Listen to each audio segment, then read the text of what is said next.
Oh, hey! Didn't see you there. How's it going, everyone? See who's in the chat. Let's see. While this is loading back up, my tablet is still loading again. Let's see who's already here. Got Keith. Who else do I recognize? Lady Natbug, Carl, Brian, Kai. Welcome. There we go.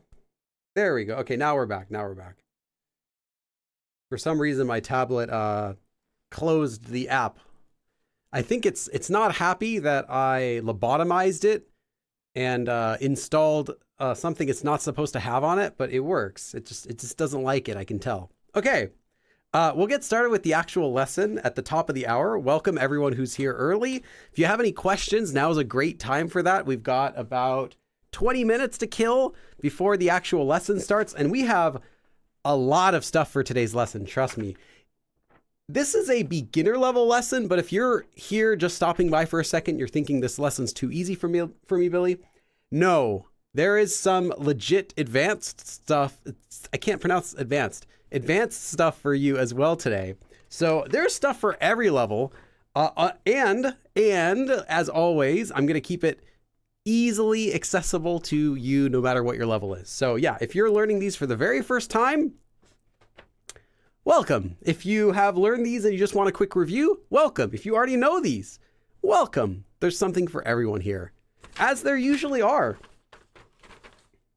People who've been to my lives before know that there's no such thing as a beginner level live or an advanced level live. It's like they're kind of, I always try to make them accessible for everyone. So yeah. And today is no exception. Kari says, I hope Carl, I'm sorry, I read your name from across the room. It's like Carl. Your parents wanted a Carl. I'm sorry to be the one to tell you that. Welcome, Carrie. Massive A-teeny. Okay, we've got some A-teeny in the chat. Yes. We only have a couple more episodes, right? We've got Wuyong next week. And that's it. Chungwoo, and then that's it. We're done. Just 2 more members. Vamp asks a question. I've heard native Koreans don't use particles. That is not true. Who told you that? Fire them. No. There are times when you don't need to use particles, and certain particles are more optional than others, if that helps. There are some particles that shouldn't be removed, but sometimes do get removed, like the particle to. The particles to and from, so like all of those variations, ege, ante, those ones can be removed, but typically shouldn't, but can be in more casual speech. But typically the 3 that get removed the most, that are the most optional, are the markers: topic, subject, and object markers. I wouldn't remove particles though, because particles give extra nuance. They give meaning to your sentence. Like the particle to, meaning also or even. You can't remove it because then you lose that meaning. It's like, can I just remove the thing I'm talking about in the sentence in English? Like, no, they won't know what you're talking about. So you can't really remove particles in Korean, but you can remove markers. However, if you do it too much, it makes your even sometimes more polite Korean sound more casual, more conversational. So I don't recommend doing it, especially not overdoing it. The most common one that gets removed, though, I'd say is the object marker. That's the one you're going to see removed the most, just because it's kind of annoying to say. And Koreans also find it kind of annoying to say. Not that it's hard to say, but it just takes up extra space, and you can usually tell that it's the object anyway. So I'll say the object marker gets removed probably the most, but that doesn't mean that if you remove it, now my Korean's going to sound better. It is zero effect on how native or natural your Korean sounds. So don't think of it as a cheat code to have more natural Korean. Think of it as well, I know it should be there now, I just don't want to say it. That sort of thing, then it's fine. But I don't recommend that sort of thing. And I actually don't even teach it for early beginners because you don't know yet how to use those. And you don't really want to start removing them before you understand them. You need to learn the rules first so that you can know how to break the rules. Okay, let's see. Kai says, I have my first tutoring session. Oh, yeah. Okay, Kai, tips to get rid of nerves. You drink. That's one way. Oh, hey, Lexica. Welcome. No, there's another way to get rid of your nerves. Get yourself like pumped up, get kind of like excited about it. Look at the positives over the negatives. First of all, what are the negatives? You're nervous. You have to speak some Korean. You're going to be talking with someone you're not close with. You want to give a good impression, but that good impression is usually like, please like me, right? That's the wrong mindset for a tutoring session. You're paying them. They better be nice to you because you're paying them. So the positives really outweigh the negatives. Like I said, the negative is just that. You're kind of nervous about it. The positives are you get Korean practice. You potentially could make a friend. It's happened. Not to say that you're going to be friends with all your teachers. That doesn't really work that way. But potentially, sure. You potentially can learn a lot of cool things. And even if you're not like actual friends, you could still make a relationship with someone else. And you're taking a gigantic step. The positives are you only need to feel this way once. You're not going to feel this way every time you do a tutoring session. You're just going to feel that way the first time you do it. So that's the positive. Tell yourself, this is one thing I'm doing once. It's not going to physically hurt me. Go into it with a positive mindset.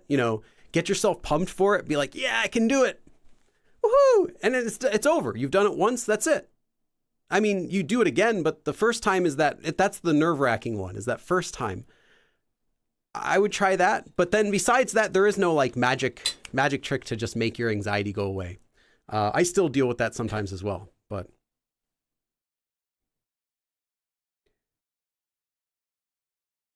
Brian NYC, Mada. I have lessons about that. I wouldn't be able to make that into a short lesson right now because there's a lot of stuff to it, but really quick, it goes after a noun and it means each, but it's often translated as every, even though it doesn't literally mean every, but it literally means each of whatever noun it comes after. Like each time you do it, each person, each thing like that. But translating, that doesn't make any sense. When you translate it as every so that it feels more natural, but literally means each.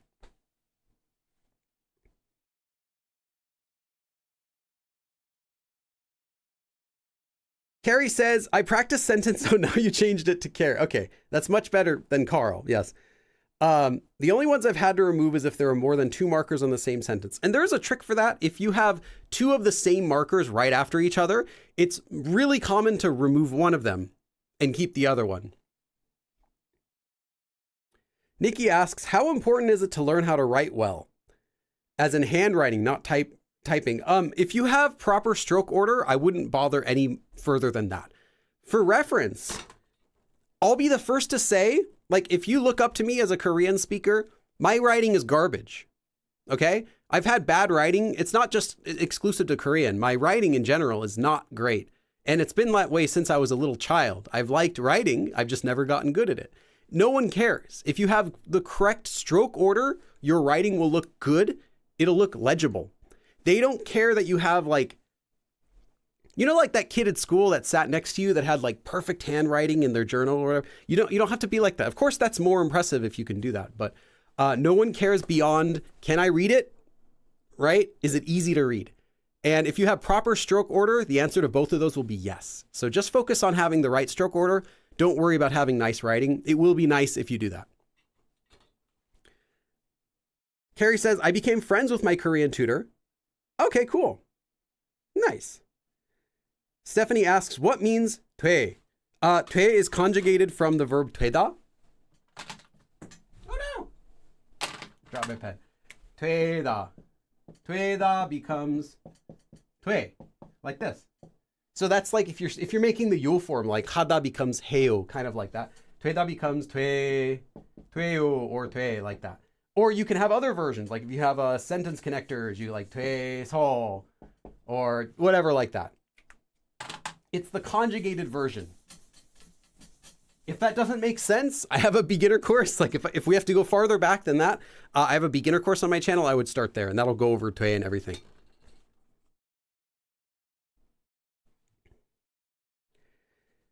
Skylar asks, have you ever done a lesson with donen and hugen? Yes, I have. That was my lesson about how to say or, and I did a live stream all about that. There's also a lesson about it in my beginner course. I don't know if I actually cover those in the beginner course, thinking about it now. Definitely though, there was a live stream about it. So check out the live stream. I'll post it in chat. There's a link to all the live streams I've ever done. You can just search it. Find, search for Animyeon. You'll find it in there. Nadine says, what do you recommend after I finish your beginner course? My conversation course. It's the sequel. It's also completely free. Vamp asks, do you recommend Duolingo? No. Maybe it'll be better though. I haven't actually used it. So I'm just going by what I've heard other people say. They say no. I'm just repeating what I've heard other people say. Carrie says, I have 2 YouTube accounts. That makes sense. Okay. One of them is Carl Walker. That I see now. So I switched to this one that has Carrie. That's a little easier for me to read from across the room. Can you quickly clarify when to use 때문에? Yeah. 때문에 really quick. There's a little more emphasis. There's a little more nuance to it than this. But if you're saying because of noun, 때문에, the end. Or 때문이다. 때문 is what you use when it's because of a noun. As far as verbs, you're going to use 때문 for a little bit more of a, not so much formal, but a little bit more of a standard. Like it just sounds like it's not conversational, not slang, not, regular everyday speech, but just standard, a little bit boring, a little bit formal, though it doesn't necessarily have to be formal. You can use it in slang speech too, but it doesn't have that feeling baked in. Like Nika definitely has a spoken feeling baked into it. Seol has a different nuance entirely.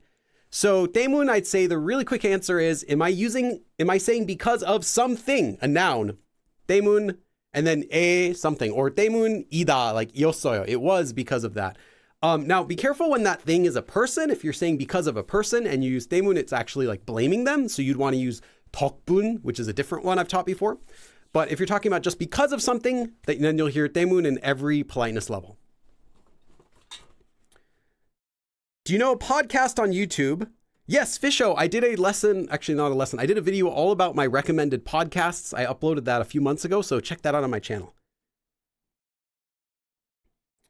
Fingers crossed, Duolingo, thank you for making free lessons. Yeah, you're welcome. I'll keep doing more free lessons. I have some new ones I'm working on right now. It's a gigantic project. I don't know how many people will like it, but I'm going to do another free course coming up in a few months, hopefully. The Korean pronunciation on Duolingo is not great. I started with that one, but I prefer Lingo Deer. Okay. Oh, Glass Artist. Glass. 선생님, I've been super. I noticed that. I noticed the joke. I've been super busy these days. Glad to be back today. 감사합니다. Thank you. I got this touch screen. I can like your comments. Thank you so much, Glass Artist.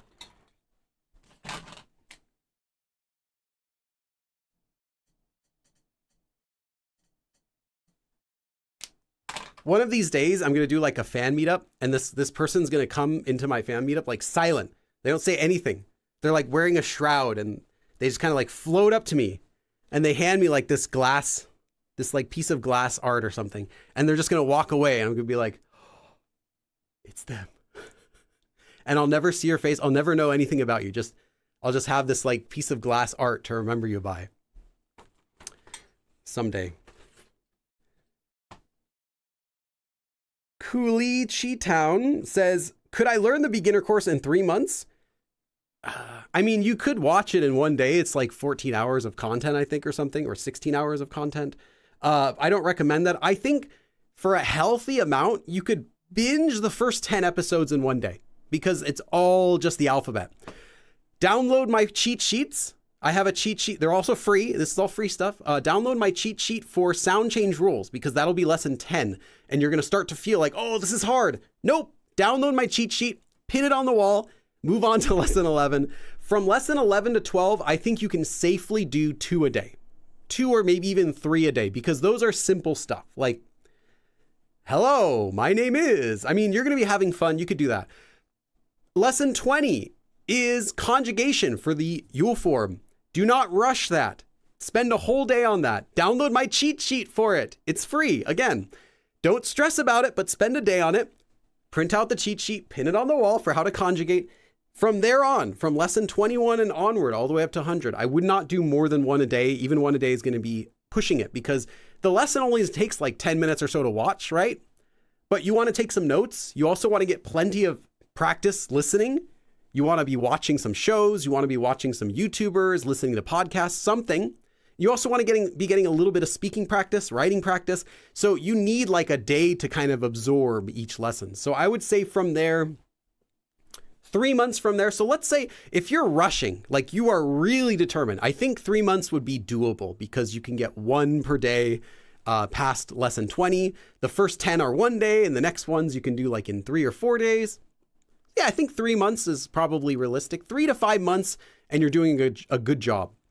You shouldn't need more than like, I don't know. You shouldn't need more than a year on it though, because unless you're only doing like 1 lesson every few days, you shouldn't need more than that. But I'm not going to say anything if you say it took you a year to get through the course. It is a lot of information in there. Kai says, and I'll hand you an Adobe gift card. Yeah, Kai will have a name tag that says, hi, I'm Kai. Walk up to me, say nothing. I'll be like, okay, Kai, how's it going? You're not going to say anything. You hand me this. You first you show me your Adobe ID that says Adobe CEO. And then you hand me an Adobe gift card, like a $50 Adobe gift card. And then I'm like, oh, you actually do work at Adobe? What? Since when? And you just leave. You follow glass artists out the door. I never see either of you again, ever. I'm just like, what the hell is going on? Like my life is just turned upside down. There's an actual glass artist and the actual Adobe CEO. So I'm trying to catch up on your comments. If you wrote something and I haven't read it, believe me, I'm going to read it really quick in my head. The person I can't say your name, Olaoluwa, says, it's my first time. Welcome.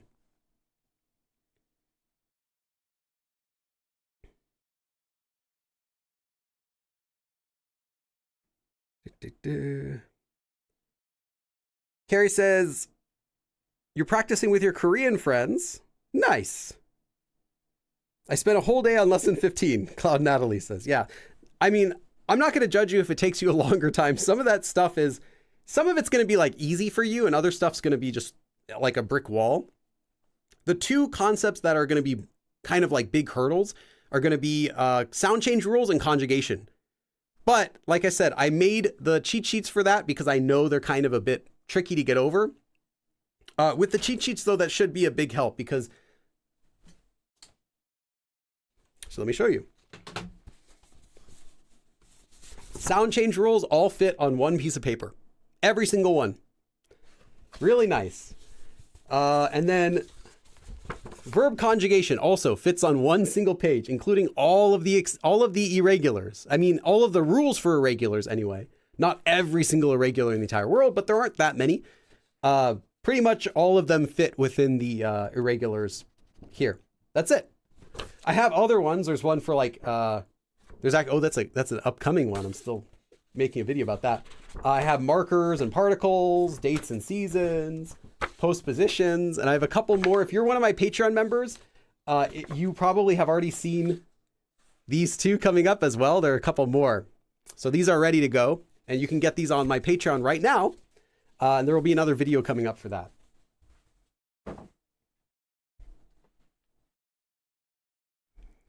Glass artist says, you know me well. Yes. Bias in Twice. I don't know 17. I mean, I know the group name, but I don't know anything about them. My bias in Twice, I have to say it's Sana, but that's just because she's the most popular one. That's like the classic is you pick Sana. But I haven't listened, like I don't follow them, so I don't know what they've been up to.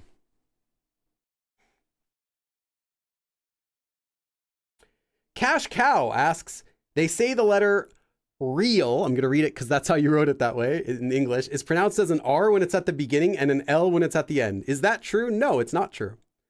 That's sometimes a way that teachers might oversimplify the letter because it's a letter that doesn't exist in English. So how do you explain something to someone when it doesn't exist in English? Well, I think you should tell people how to make it with their mouth. It's the D sound. You put your tongue where you're going to say D, like dog. Now, you're not going to make a hard D sound. What you're going to do is you're going to place your tongue and say dog. Okay, dog, dog. Now make the sound a little softer. So you're not saying dog, but you're saying dog, dog, dog. Now, same thing, dog. Instead of saying dog, you're going to say an L, but you're not going to move your tongue. It's going to be as if you're saying dog. So log, la, la. That's the sound. There you go. 100% you're done.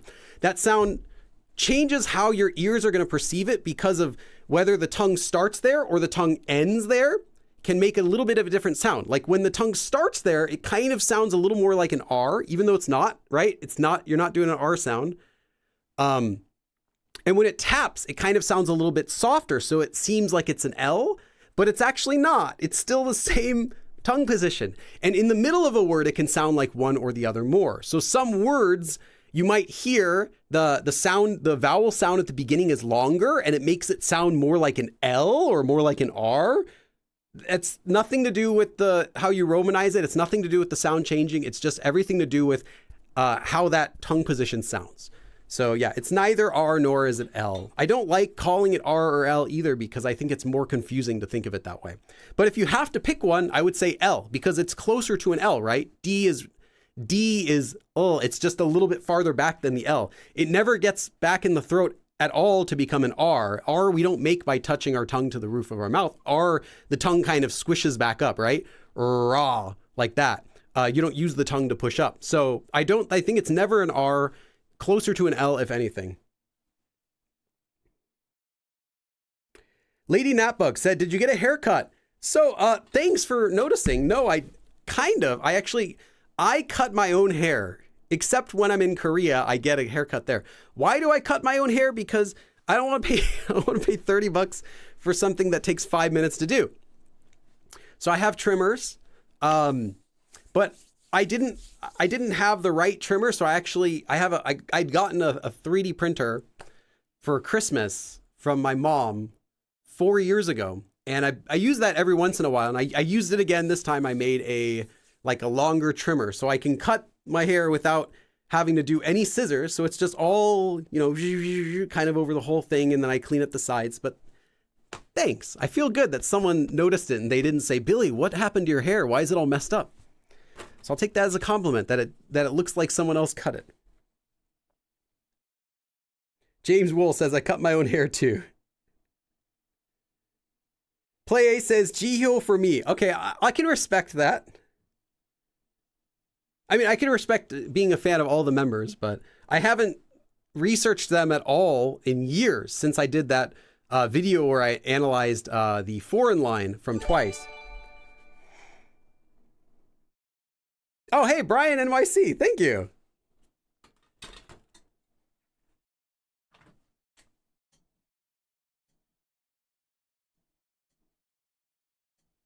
Thanks, Brian. And then Carrie's saying, I'm struggling with ut. Okay, so ut is actually just due to sound change rules. Because if you have, I have to start the lesson, but if you have this is officially pronounced as this.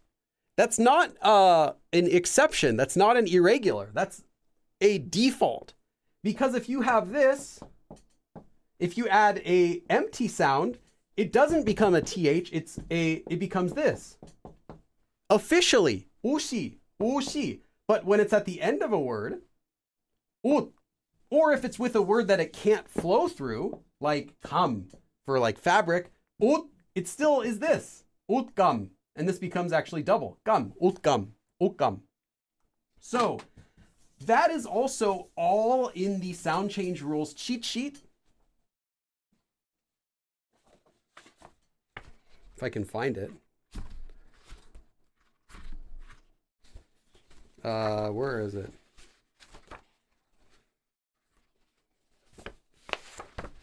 Somewhere in here. Yeah, here we go. Sound change rule cheat sheet. Again, this is completely free. You can download it. And I have some more cheat sheets coming up. This has every single sound change. And that sound change rule you're talking about is here. This rule. When a word ends with a double consonant or strong consonant, pronounce it as its regular version. That's one version. Another one is when a word ends with any other consonant that cannot be pronounced as is, pronounce it as tiga. That's that D letter. So it gives some examples. Mat for flavor is mat, not mas, like that. So yeah, that's just a default sound change rule.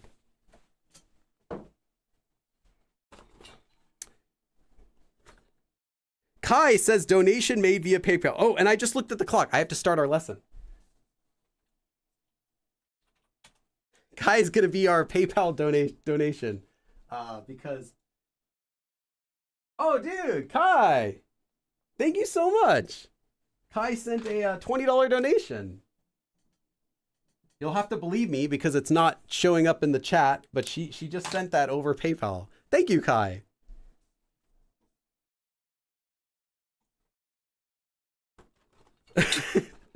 Kai, it's that CEO, the stock options that Kai gets as the CEO of Adobe. Top of the hour donation. Thank you. And yes, thank you for reminding me that I need to start the lesson. So, thank you everyone for coming. Before we get started, really quick announcement. Get the Patreon worksheet if you want. It's free on Patreon. It's free. I'm putting quotes because you have to join Patreon, which costs money. It's like $1. But yeah, you get the worksheet if you are a paid member. If you're not, you still get this whole lesson. So you're not losing anything. Just the worksheet is like some extra example sentences that I couldn't fit on here. Join the Discord channel. There's another live next Sunday. That's all I'm going to say. Now you have everything. Okay. Let's get started with our really cool, fun lesson.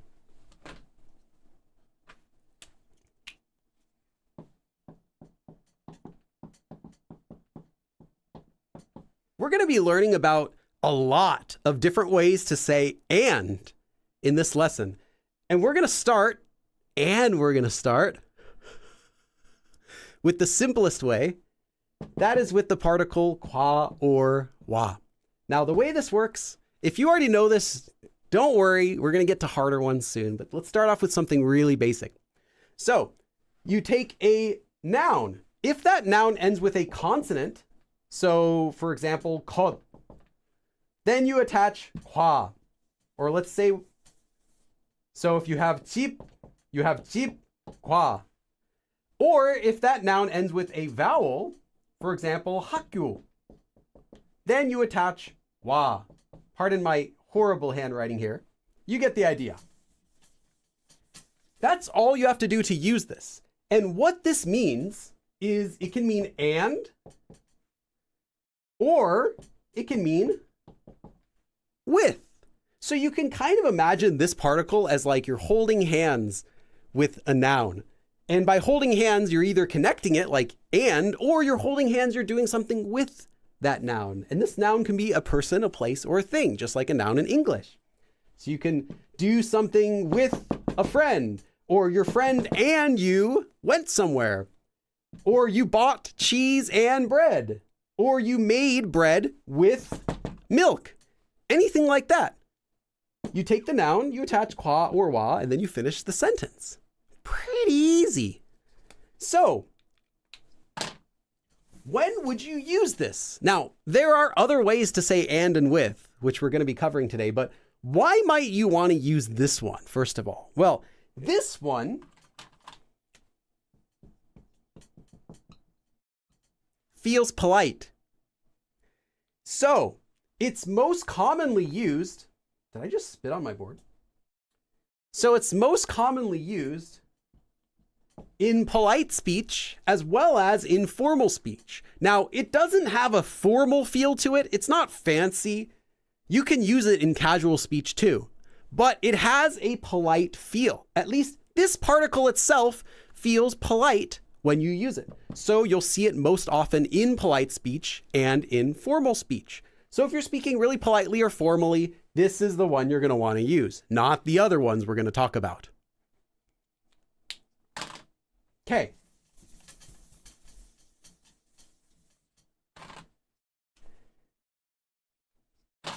So, we have time today. You make the sentence.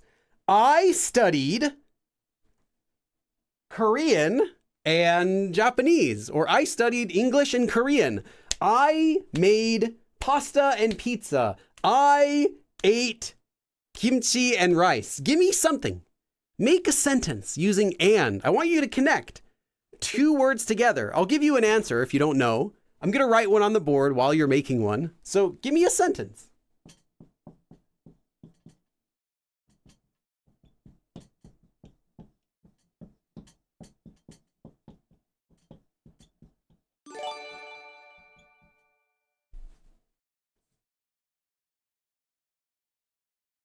Hey, Lexica! Happy minute 7. Happy minute 7. Nice. Happy day 117. What is day 117?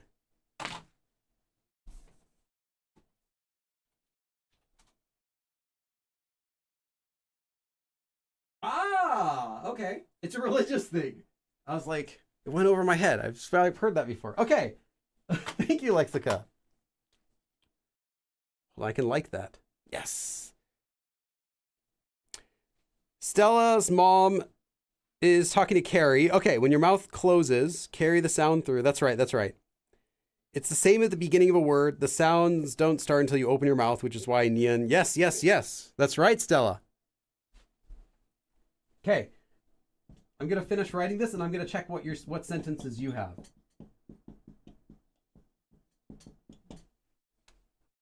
Let's see. 한국어와 일본어를 공부해요. Nice, Keith. Perfect. Suzanne? Nice. Andre? Nice. Nice, Andre. Valeria? Nice. Perfect.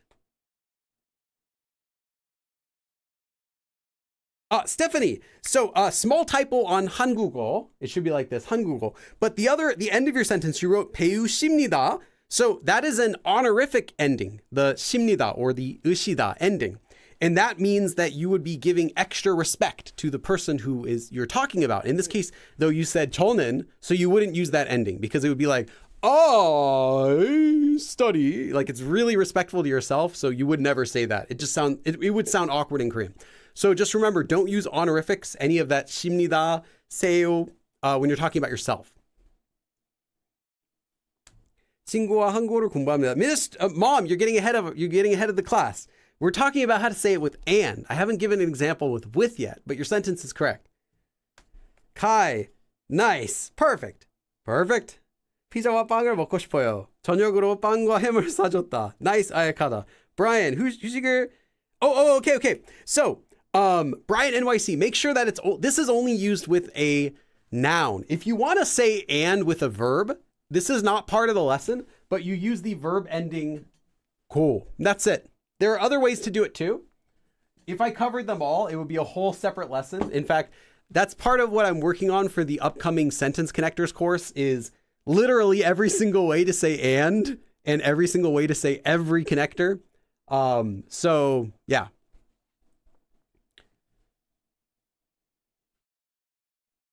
피자와 우유를 먹었어요. Nice, Donica. 원피스와 원희를 좋아해요. Okay. I don't know the second show. I know the first. 원어스? Oh, okay. I actually don't know either of them. Are those both other things? Or both groups? Okay. 저는 한국 사랑해. Nice. 사만다. Not what we're doing for the lesson right now, but nice. 대구와 부산에 가고 싶어요. Nice, mom. 한국어와 스페인어를 배우고 있어요. 도서관과 수영장에 갔어요. Nice. Your sentences, all of your sentences are really cool. Okay, I wrote one up here. 저는 한국어, Korean, 한국어와 일본어. So Korean and Japanese를 object marker 공부했어요. I studied not just 한국어, but 한국어와 일본어. So I studied Korean and Japanese. That's all there is to using this particle. But there's something you should know. I said you could also use this particle to mean with. Now, when you're using it to mean with,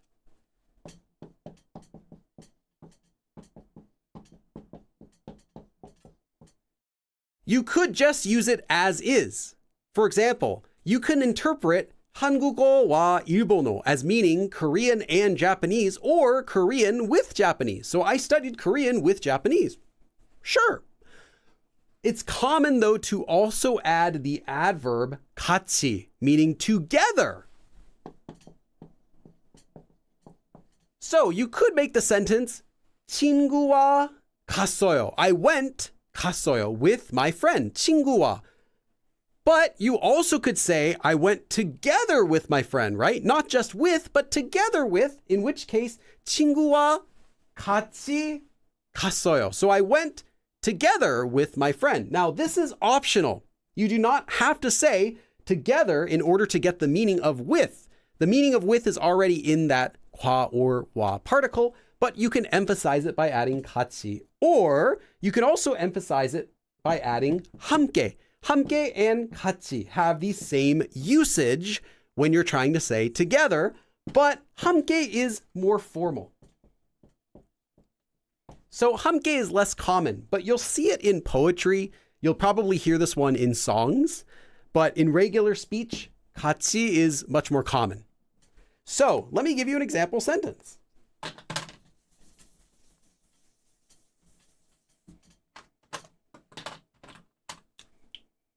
Oh, actually, you make me a sentence.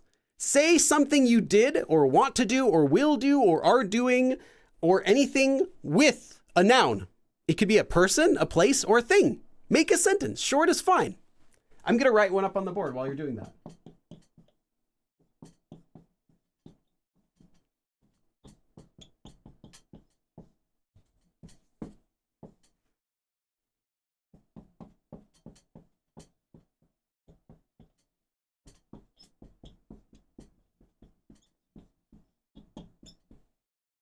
I think this color is also dying too. I might end up buying new markers sooner than I expected because I already put the ones that you guys all suggested into my shopping cart, but I haven't ordered yet because I still have a bunch left. But these are pretty rapidly dying. This one's already dried out except for the very end. So we'll see. And a couple of them have already died. 물과 맥주를 마셔요. Nice. 친구와 같이 집들이 갔어요. Nice. 아버지와 같이 점심을 먹었어요. Perfect. Keith, that's a very good sentence. 같이 가자. Yeah. 같이 가자. Sure. Same 같이. 친구와 같이 영화. Oh, small typo fruité. It's 영화. But yes. 볼 거다. You could say 볼 거다. That's the plain form, like I will do it. Or 볼 거예요. Or 볼 거야. Like that. 친구를 같이. Oh, Stephanie. 친구와. Remember, the 와 is the with or 과. So Sammy had 딸과 함께. So again, remember that the 같이 or 함께 is optional. So take it out of the sentence to make your sentence first, and then you add it. And an adverb, not just this adverb, but any adverb is going to be before the verb. So you wouldn't put it like 같이와 or anything like that. It's always before the verb. So it'll be 같이 verb or something like that, like a verb phrase. Oh, Kulichi Town. Thank you. Thank you, Kulichi Town. I'll just write CT. I don't know how to spell that. Kulichi Town.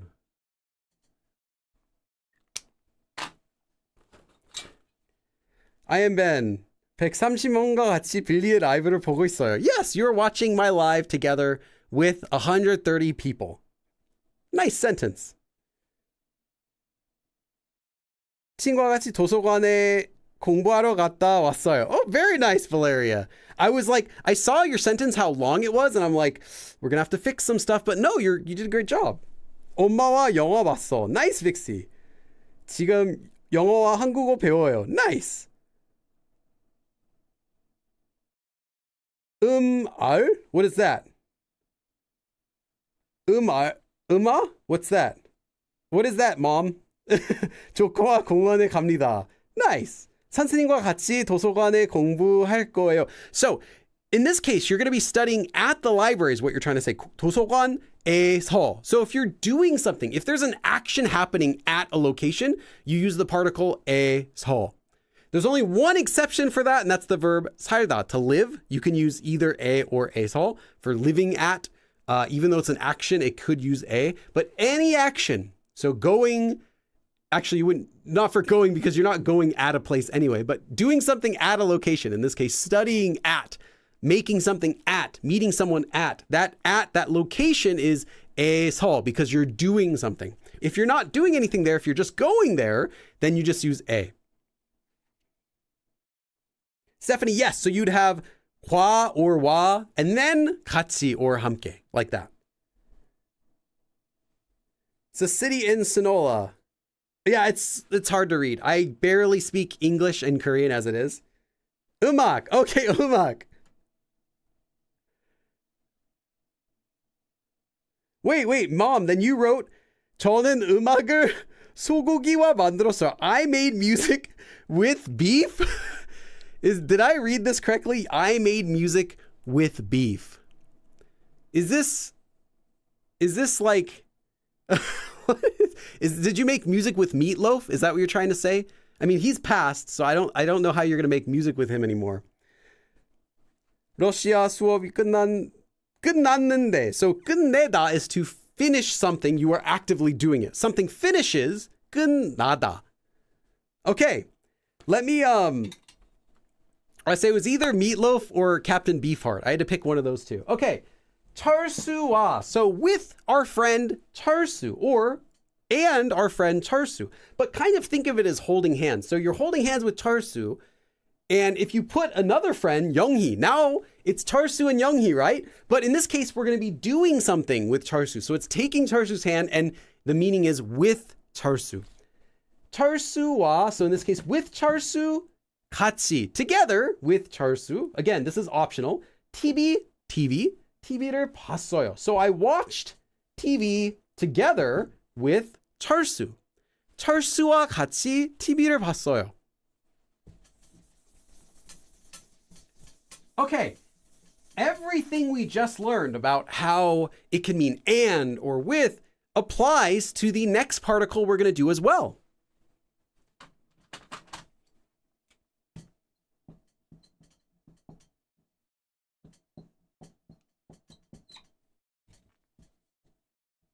This one works the exact same way. You take a noun and you attach irang if that noun ends in a consonant, or you attach 랑 if the noun ends with a vowel. However, there's one exception. 랑 starts with that letter, lir. If there's a noun that also ends with that letter, then you also just attach 랑. For example, if you're going to have something like, I think of something really simple.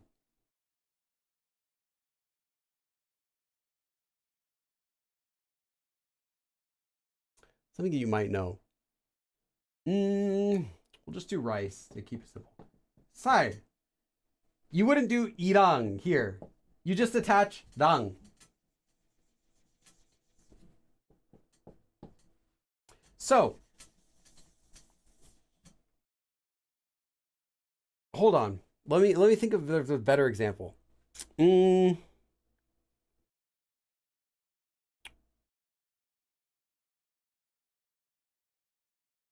No, I can't think of a better example that would be simple enough. But anyway, it works the same way. So, This one's different though. This one also can be used to mean both and with, just like wa and kwa.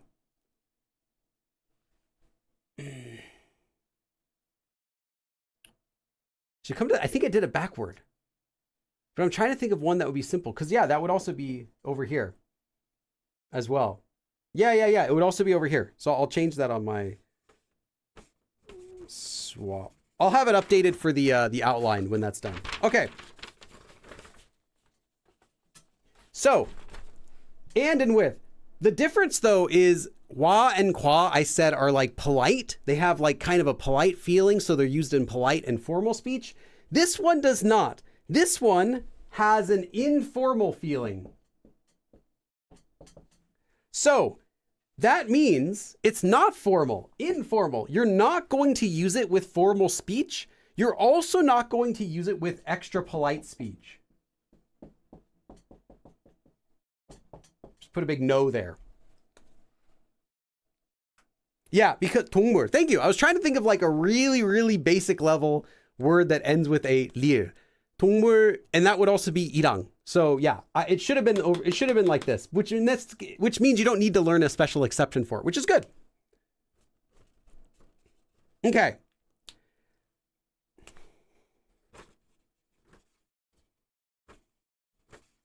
Put a little note there to make sure I update the outline. Okay.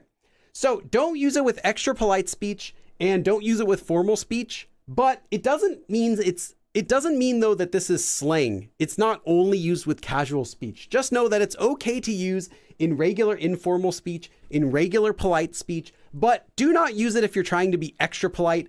Don't use it if you're being formal. Don't use it if you're giving a speech. Don't use it when you're talking with your boss.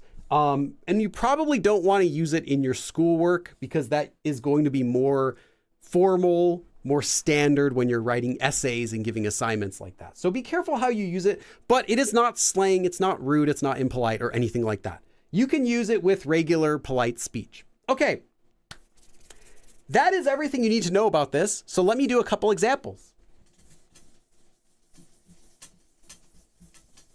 Actually, I want you, again, to write a short example sentence with irang or rang. And the way you can do it is you can say something like, I ate bread and cheese. I went to the movie with my friend. I studied Chinese with the Chinese president. I don't know. You know what I'm talking about. Give me like a short sentence where you're saying and or with, because again, irang works just like wa and kwa. You can use it to mean and, or you can use it to mean with. I love water meat. Jay's Wool says maybe like in the rap songs where they have beef with other rappers. Yes. Oh, mom says I meant to say 음식, not okay, not 음악. That makes a lot more sense. I mean, what is it? Wasn't it a SpongeBob episode where he makes like music with mayonnaise or something like that? I don't know, but yeah, I think I think food. I made food with beef, or I made lunch. Something more specific. Instead of saying I made food with beef, you say I made lunch with beef or pork or whatever like that. Okay. Keith asks, would lang be more common? No, it's actually the exact same thing. There are more nouns that end with, there might be more nouns that you're hearing that end with vowel, but there isn't a preference to use one or the other because you literally have to say irang if that noun ends with a consonant. You cannot say, like, for example, 집, your house. You cannot say 집랑, jimnang. It actually would be pronounced as jimnang. It would be completely awkward if you do that. You have to say 집이랑. So 남편이랑 드라마 봤어요. Okay, let me check this. hago is overlapping. Yeah, we'll cover hago. Don't worry. Don't get ahead though. Don't confuse them. You got to learn these one at a time. And I'll talk about all three also. So don't worry about that. 동생이랑 공원에서 자전거를 탔어요. Nice, Suzanne. 친구랑 같이 먹었어요. Oh, SYI, small typo, 먹었어요. So 먹었, and then the ot has the double shield at the bottom, and then 어요. 만두를 만들기 위해 다진 고기랑 야채를 챙겨야겠다. 나이스 플레이야. 우유랑 커피를 마셔요. 내가 엄마랑 병원에 올라울루와 Is that a Hawaiian name? Why did I just say it like I was singing a song from Moana? I swear this song could have gone right into Moana 2 without any editing. Right at that quality. 엄마랑 병원에 갔어요. So 에서 is for, again, when you're doing something at the location. You're not going when you're at the location. You're just you're just going to the location. It's simply a location. It's a place, in which case 에 is what you want to use. Oh, Camila, you want to say 올해. So not 이.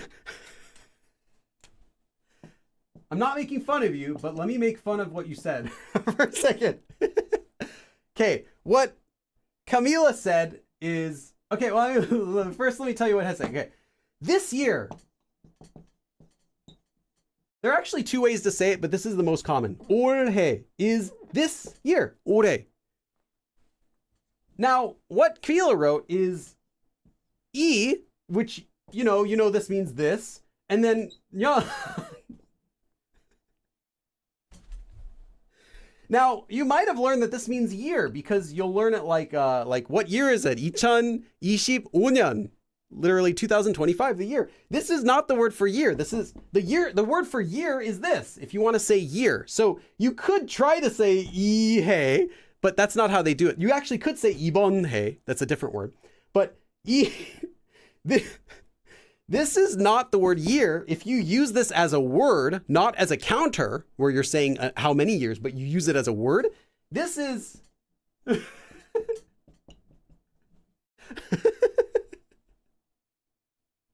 So basically, this is not something you want to tell someone.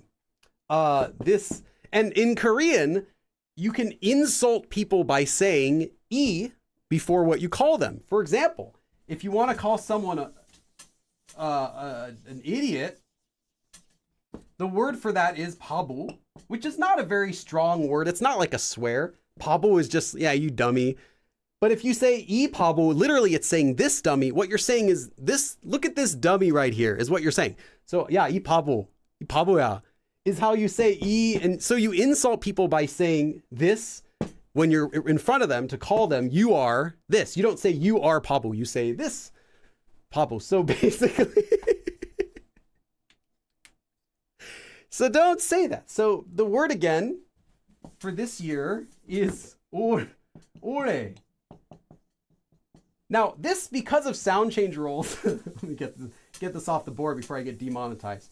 This, because of sound change rules, the hiya, this letter, is actually just, I know it's kind of hard to see. I should probably just get rid of this marker. Okay, goodbye, green. You will not be missed. I'll throw it away later. It didn't want to go in the trash. Okay, because of sound change rules, this is actually just air. You only hear this as an H at the beginning of a word, at the beginning of a new sound. When it's in the middle of a word or at the end, it actually pretty much disappears. Now, it'll affect the words around it, like it'll affect consonants. But in this case, 올해, 올해. What you end up getting is the sound 올해. So you'll hear it, people will just say 올해, 올해는, even though it's 올해. No one's going to say 올해. It takes a lot more effort. Okay, let me get, now I got totally derailed. But that's an important, yeah. Keith says, is there a special way to say 인연? No. If you're talking about literally 2 years, in context, nobody would think you're saying a swear. There is not a single person in the entire world who speaks Korean who would think you're swearing if you said this, which again is pronounced the same way. 인연. If you were to say, I studied Korean for 2 years. 2년 동안 공부했어요. I studied for 2 years. Nobody would think you swore at them. But just saying this by itself, yes, everyone would think you were swearing at them. So don't worry about accidentally saying a swear in context. They'll know what you're saying. The same goes for other things like the number 18. Nobody's going to think you're swearing if you're in context. It's just out of context. Yeah, it's easy to be misunderstood. Okay, back to the lesson. Sorry for that derailing. I blame myself. I just wanted to make sure everyone knows what's going on. Okay.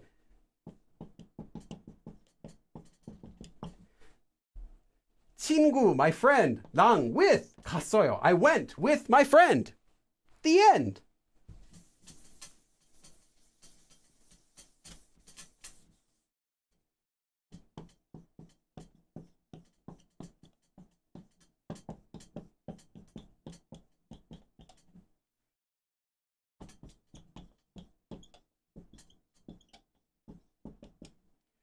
빵, bread, or any sort of baked goods. 빵이랑 치즈, cheese, 치즈를 먹었어요. So I ate bread and cheese. Or you can think of it as like bread with, like cheese with bread, if you want. Same thing. 빵이랑 치즈를 먹었어요. So I ate bread and cheese. Okay, let's go on to the next one. I promise there will be new information even if you're an advanced learner for today. So, okay, let's go on to the next one. This one has also the same meaning as 와, 과, irang, or 랑, and that is hago. So, we learned that 과 or 와 is used in polite speech, more formal speech, because it has a polite feeling. And we learned that irang has an informal feeling, so it's going to be used in regular speech, but not in extra polite speech or formal speech. Well, this one also has an informal feeling to it, just like irang. So then what's the difference? Well, there's actually not a huge difference. But if we have to compare, this one's a little bit more formal than irang. So, you're not going to use it with extra polite speech. And you're not going to use it with formal speech. So it looks just like irang, exactly like irang. Let me rank them for you and it'll help. So, first we have 과 and 와. These are the most polite.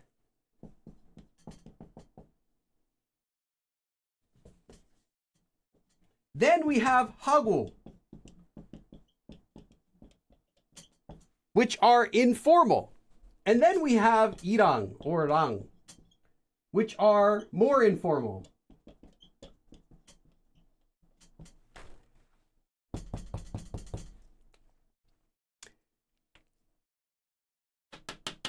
So you can, if you're speaking really politely, definitely use this one.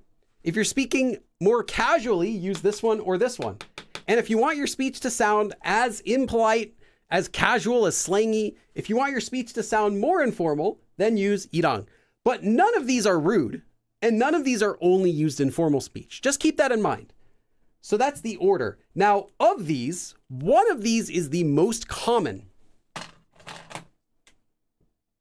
This one is the most commonly used. But you'll hear all three of them. But if you want a really quick answer, which one should I use, Billy? This one. The least polite. Because it's still not rude. It just tends to get used a lot. So you're going to hear this one the most. But if you want to be safe, if you're writing an essay or doing an assignment or you're giving a speech or anything, use this one. Okay. So let me give you a couple sentences and then we got to move on to our next form.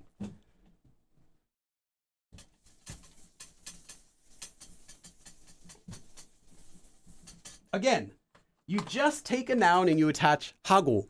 There's nothing else to it. No exceptions. Oh, you make a sentence. I want you to make a sentence. Say something like, I ate rice together with kimchi. I went to see a movie with my friend. I bought a keyboard and a mouse. Anything like that. Make me a short sentence and I'm going to write one up on the board while you're doing that.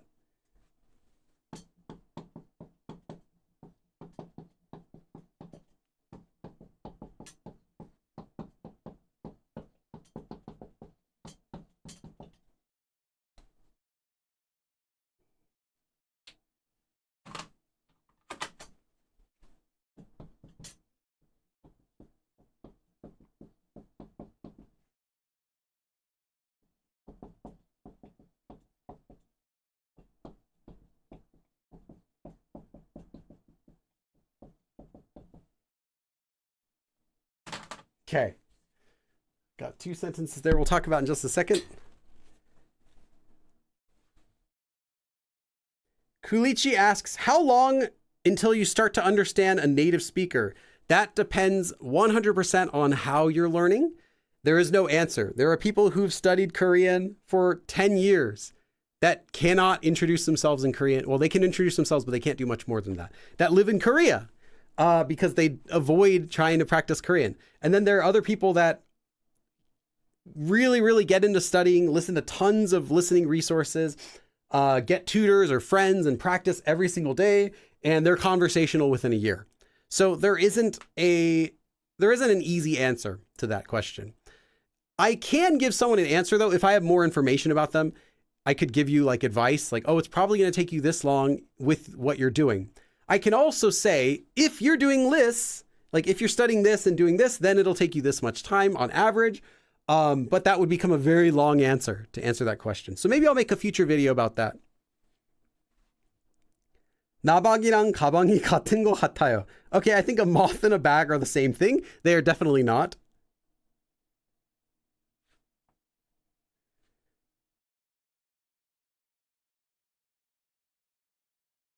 나방, my room? No, 나방 is not my room. That would be 내 방 is my room. When adding with, okay, Kai asks a question. When adding with, would the sentence be like, with something, I, this? So you're basically saying, with chopsticks, I ate ramen. So by with, what you're actually, that example you gave is not with, like you're not eating, for example, you're not eating ramen together with your friend, Mr. Chopsticks. What you're saying when you're with chopsticks, with a pen, that with actually means using. And you would use probably 으로 to say that. So this with is the holding hands with. So if you can imagine like you're holding hands with chopsticks and doing something, you know, your best friends, then yes. Like I bought chopsticks and a fork. Then yes, right? But you're not doing something like this when you're eating with chopsticks. You are actually using someone to do something. That's different. You're not using your friend Tarsu to get into a movie because he works at the theater. That's not seeing a movie with Tarsu. That's seeing a movie using Tarsu, right? So that would be a using usage of with. Now in English, we translate with. With can also be used to mean using, but that's not the meaning that this can work as for English, Korean. 고기를 빵하고 먹었어요. Okay, I ate my meat with bread. What about 가지고? Oh, I've done a lesson about 가지고. 가지고 is a word for using, or it's also a sentence connector. I've done a live stream all about 가지고. Actually, it was just a few months ago. 소주하고 막걸리. So small typo, Sammy Head, but your sentence is perfect. Other than that. 모자랑 안경을 쓰고 있어요. Nice. 사과하고 포도를 먹었어요. So I ate apple with grapes. 친구랑 영화를 보고 싶어요. I want to see a movie with my friends. Skylar says 친구랑 피자를 같이 먹었어요. Jessica says 아빠랑 언어를 공부했어요. I studied a language with my dad. 아침에 우유하고 사과를 먹었어. I ate milk and an apple in the morning. 엄마하고 아빠가 아빠. So not 아빠. 아빠가 자고 있어요. So not 자고 있어요. Sorry, that's also kicking. 자고 있어요. So they are sleeping. 저는 건강하고 행복해요. So that's and as a verb, but we're not doing with verbs. We're just doing with nouns. If I wanted to cover the ways to say, it's sad to say, but if I wanted to cover the ways to say and with a verb and cover all of them like this lesson, we would need a whole nother live stream. There are another dozen. There are more than you know for that. 고양이하고 한국어를 자주. I study cats and Korean is what it could sound like. Or 고양이하고, so with my cat, I study Korean often. So I study Korean often with my cat. If you want to make it clear though that you mean together with my cat, I think you might want to add 같이. Maybe your cat studies with you by sitting on top of your notebook or sitting on your keyboard while you're trying to type. Then yes, that's I get what you're trying to say. 저는 단으로 짜장면이 삽니다. What is it that you're trying to say there? 저는 시리얼하고 우유를 먹었어요. Nice. So I ate cereal and milk. All right. So let's go on. 김치하고. So kimchi and 같이 together with kimchi. So again, holding the hand of kimchi, and so together with kimchi, I ate whatever. So I ate it together with kimchi. 김치하고 같이 먹었어요. I ate it together with kimchi. 동생, my younger sibling, 하고. So together with my younger sibling, or it could be my mom, or it could be my younger sibling and someone. But in this case, there is no other person or someone doing it with them, so we can assume it just means with. So with my younger sibling, 영화, a movie, 보러 갔어요. So I went to see a movie with my younger sibling. And we could have also added 같이 here. 동생하고 같이 영화 보러 갔어요. So I went to see a movie with my younger sibling.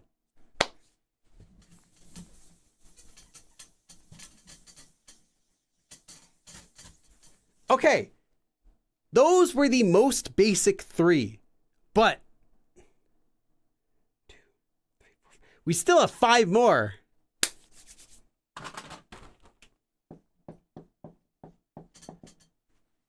Oh, hey, 갑순이. 갑순이, thank you.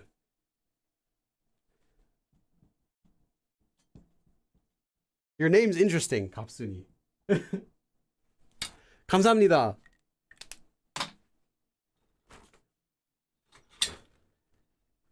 Keith says, no, she's my speaking partner. Your cat is your speaking partner. What is your... 야옹, 야옹? I buy 짜장면 with money. Oh, okay, 돈 is money. 전 돈으로 짜장면을 삽니다. Since the 짜장면 is not buying, you are buying the 짜장면, it's the object, so you mark it with the object marker. So 짜장면을 삽니다, like that. Okay, next let's talk about 그리고. Now, typically 그리고 is used at the start of a sentence, like the start of a new sentence, in order to give more information. So,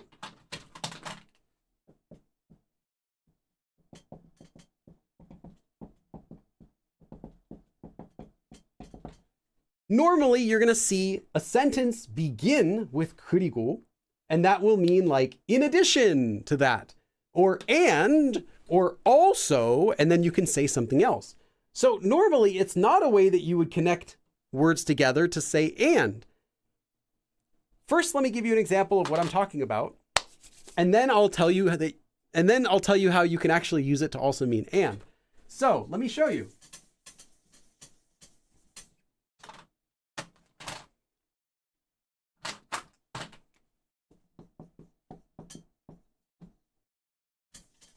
Should I just put that here?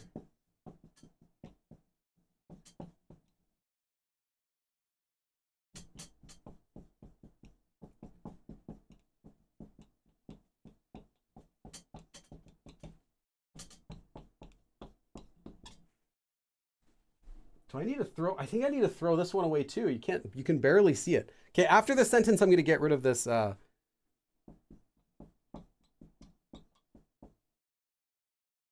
This pen too.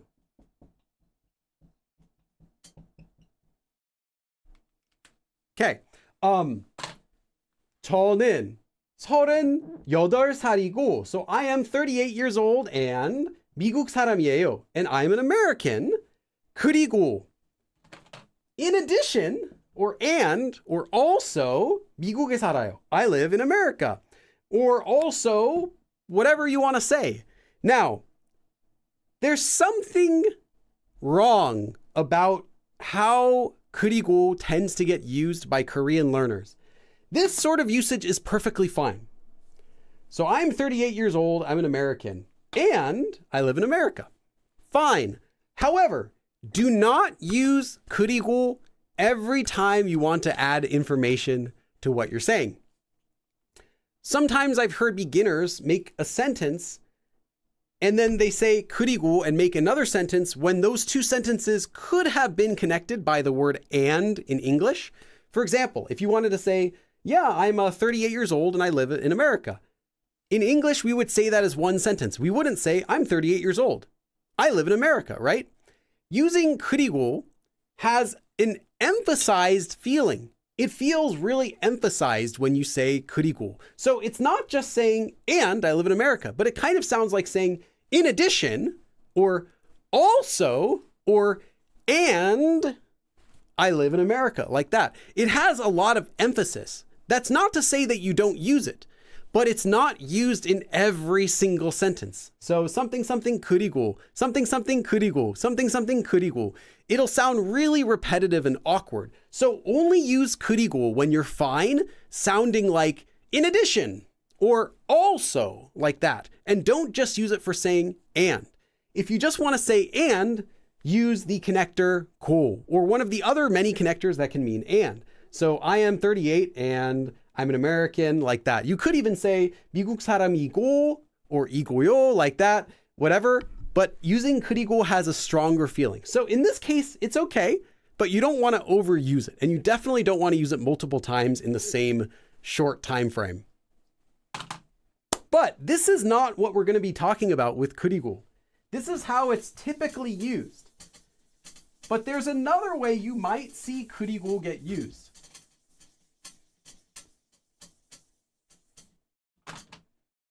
Now, this does not mean with, but it can mean and.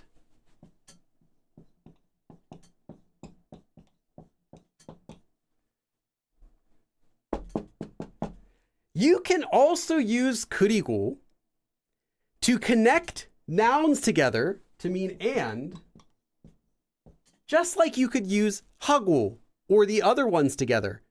So, this, though, is much less common. Why? Because of what I just said about starting a new sentence with in addition, because it has that same emphasis. If you connect two nouns together with 그리고, it makes sense. You're saying noun A and noun B. But the nuance that you get is A, and in addition to that, B. So A and B is what you get. Most of the time, that's awkward. But you can see it. So I'll give you an example of that. I'm not going to have you make the sentence, but I'm going to give you a sentence. I'm going to give you an example of that. I just want you to know this because it can easily sound awkward, but you will see it.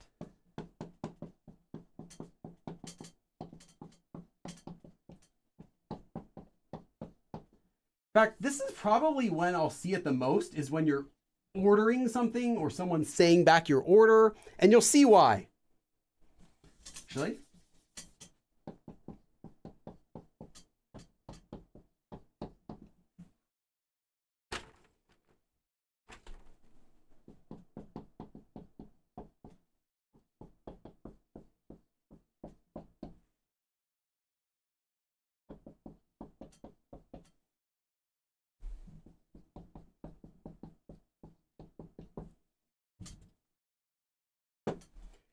okay.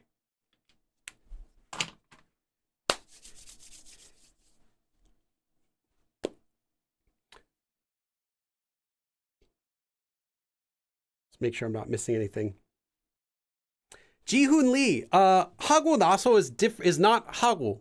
That is a different usage of hago. That is literally hada with the ko ending, and then naso meaning after doing something. So that's an action, not hago the particle. That's an unrelated thing.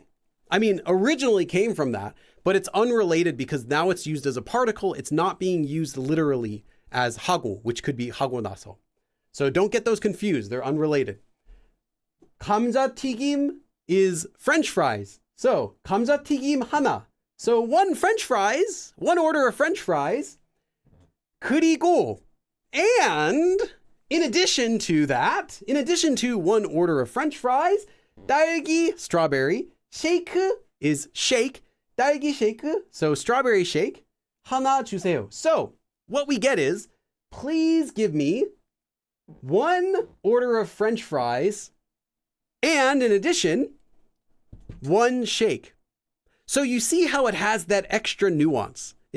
So you see how it has that extra emphasis. It's not just saying, please give me one order of fries and a strawberry shake, but it's saying French fries and also a strawberry shake.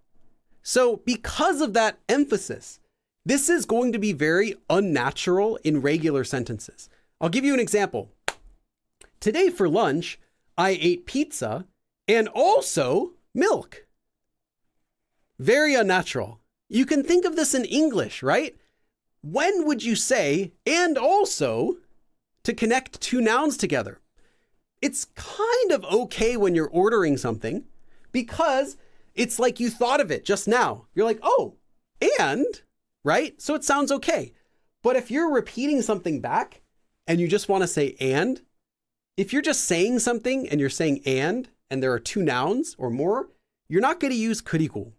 And you're definitely not going to say this, 그리고 this, 그리고 this, 그리고 this, right? Because that sounds like this. Oh, and this. Oh, and this. Oh, and this. They're just gonna be like, shut up, get out of here. Sorry, sir. We're not serving you today. They're gonna just tell you to leave the restaurant.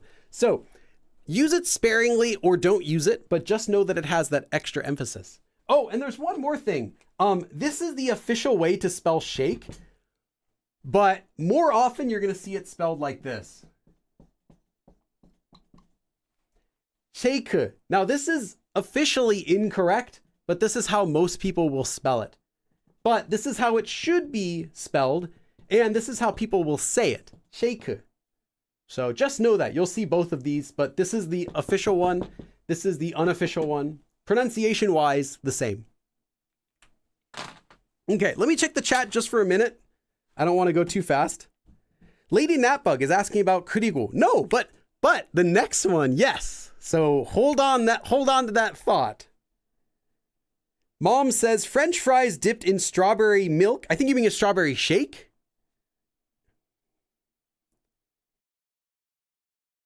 Zoe says, would it also make sense to say 감자튀김 하나랑? Yes, not 랑고, but 랑. So you could normally if you're ordering, you don't need to say 그리고. You just say 감자튀김 하나랑 딸기 쉐이크 하나 주세요. That's more common. But if you're like ordering like a stream of thought, you're just saying what comes to your mind, and you want to order like, oh, let me have a French fries, one French fries, and a strawberry shake, then it's okay. But normally when you're ordering, you know what you want. You don't need to add that emphasis. Like, oh, and also, you can just say 감자튀김 하나랑 딸기 쉐이크 하나 주세요. Or 감자튀김 하나 하고, or 감자튀김 하나와 딸기 쉐이크 하나 주세요. But like I said, the 과 and 와 are less common, except in more formal or more polite speech, but you can also do it as well. Most commonly is going to be irang or 랑. Hey, Kulichi Town. Seems kind of hard, but I'm trying to learn. Thank you. All the donations, for those of you who haven't been to a stream before, they all go toward this channel. I run this channel completely by myself, although I guess we can say Jeremy does assist sometimes. Sometimes my wife will move the camera if I can't move it. But besides that, it's not a company. It's just me behind the camera, behind the computer. So yeah, all your donations go directly toward my health insurance, my lights, my electricity, my computer, equipment upgrades, all that stuff. So it's all greatly appreciated.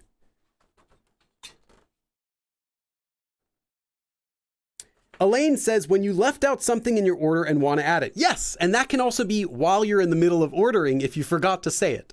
Then sure. If you did leave out something, you could just make it as a new sentence. Like you can say, 감자튀김 하나 주세요. 그리고요. Or 그리고. And like that, you can also add it as a new sentence. You don't have to do it in the middle of your sentence. 그리고 딸기 쉐이크도 하나 주세요. And also let me get a strawberry shake, please. Like that. Okay, so far, everything we've done has been beginner level. That changes now. I'm tired of going easy on you. So let's get to some difficult stuff, right? Korean's fun when it gets really difficult. No, I'm joking. Let's do,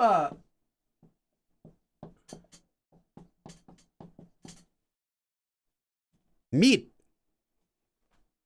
So, this is more advanced, but you're going to see it occasionally. You can also connect things to say and, not with, but and, using the particle meat. Now, this is more of an advanced particle because it's less common. This is only used in one specific situation.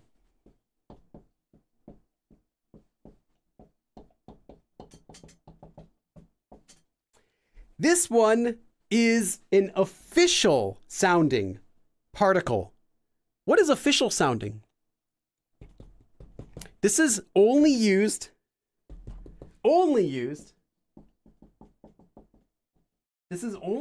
in writing or if someone's reading the writing out loud. This is an official particle that has a formal feel. It's only seen in writing. So what does it mean?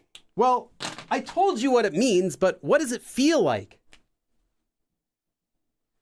This particle, I swear I'm still going through puberty at 38. This particle is like seeing a written ampersand. I think that's what it's called, right? The and symbol here. So A, B, B sounds like, and looks like, I should say, it looks like A ampersand B. That's it. You're not going to be, I mean, you can say it out loud. You can say A meet B, but you're not going to be using it for your stuff, for your regular spoken language. It sounds like something was written down and that it's an official way to write it, and a formal, more fancy way to write it. So it's much less common than the other ways. And this is not the last particle we're doing. Don't worry, there are more.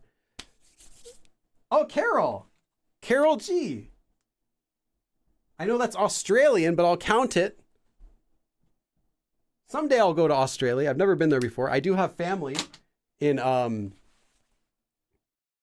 they're in Melbourne, I think. Yeah, they're in Melbourne. But I've never gone to visit them. Someday I would like to visit them. But I know it's kind of far from Sydney, so I don't really know what I would do if I went all the way to Melbourne. What would I do?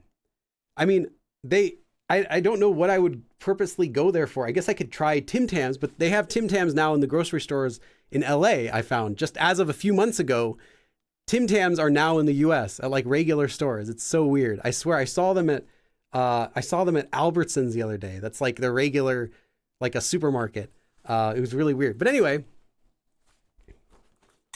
thank you. Is it used for politics? Sure. Any sort of formal usage.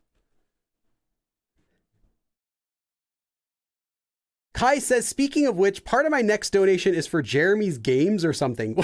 What Jeremy's Games? What do you mean Jeremy's Games?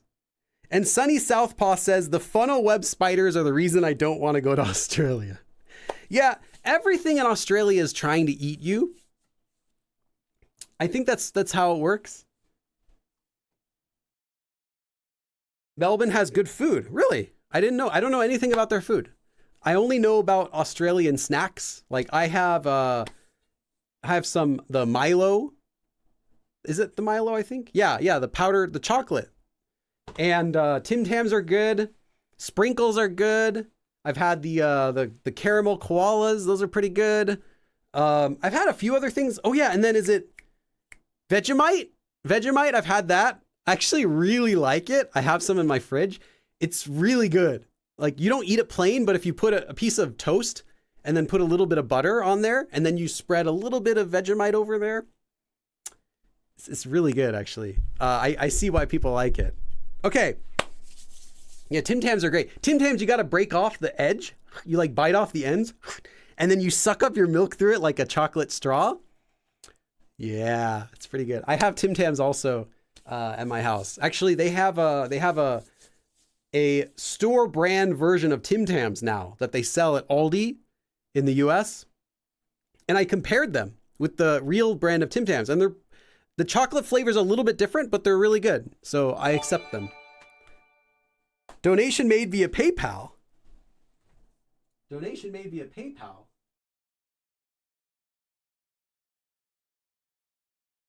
Kai made a donation. Oh, thank you, Kai. Thank you so much. Kai. Okay, is this the donation for Jeremy's games or something? You have to tell me specifically what you want.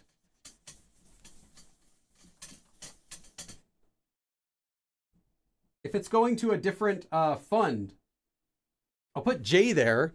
You got to let me know what you want him to do with it. And then Travis.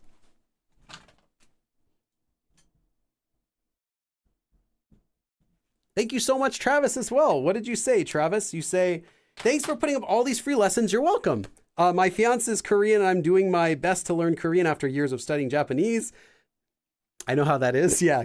I also was one of those people who went from Japanese to Korean. It starts off easy, and then you realize that nothing else lines up beyond the very basic stuff.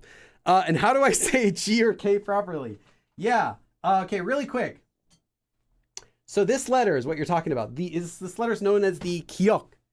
And it is not a G and it's not a K. So, ka. What letter does it sound like? It actually sounds like a K. It doesn't sound like a G ever. It's not ga, because G in English, we have that g sound we add. We have that like g sound we add before our G's. But it's also not a K because K is ka with lots of air. Imagine a K, but minus the air. And you have this. So, ka, ko, billy, ko. It's never a go. It's never a G sound.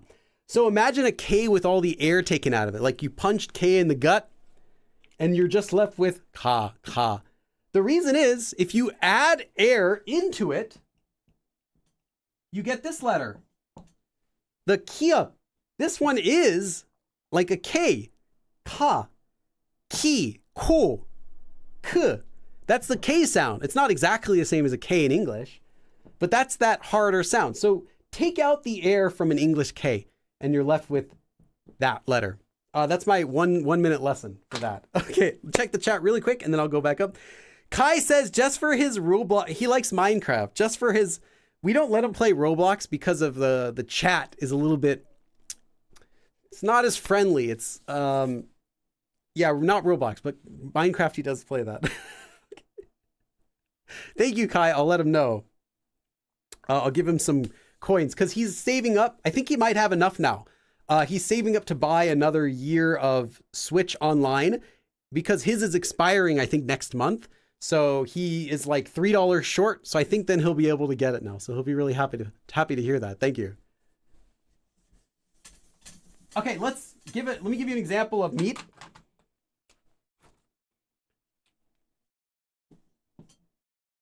Oops.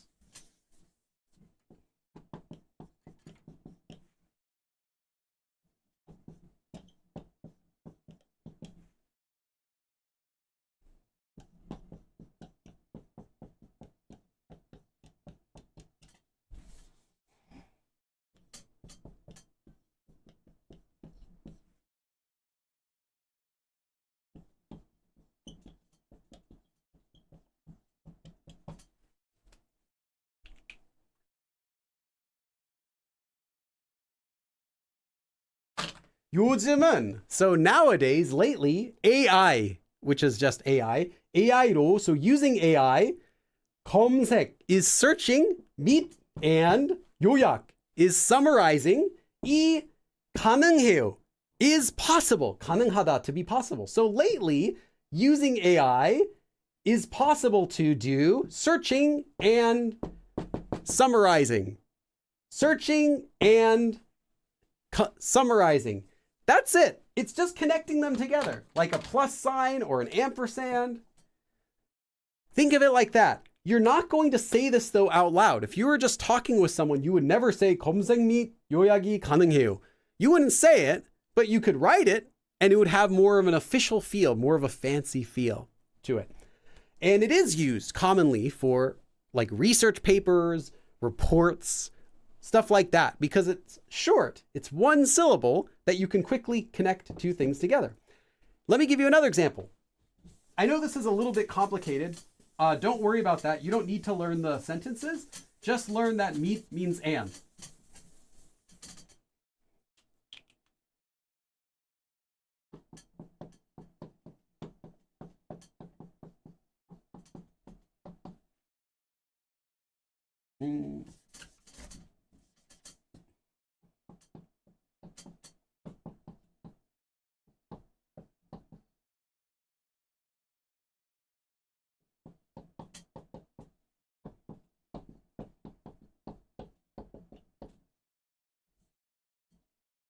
Okay, this one is not a sentence. This would be like the title of a science paper.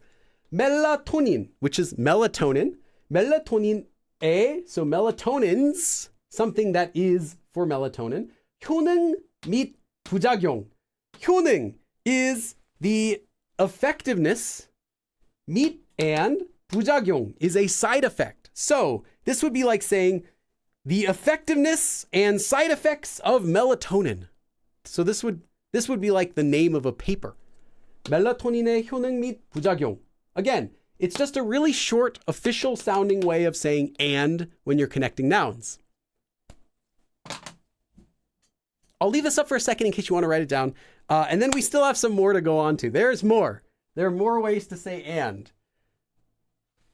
At the beginning of a word, similar to K but not aspirated, or similar to an English G but usually not voiced. At the end of a word, violet crumble. I never had that before. What is that? What is violet crumble? Yeah, Minecraft. Yeah, he'll be happy because he's been saving up for an entire month. Yeah, a full month for Minecraft.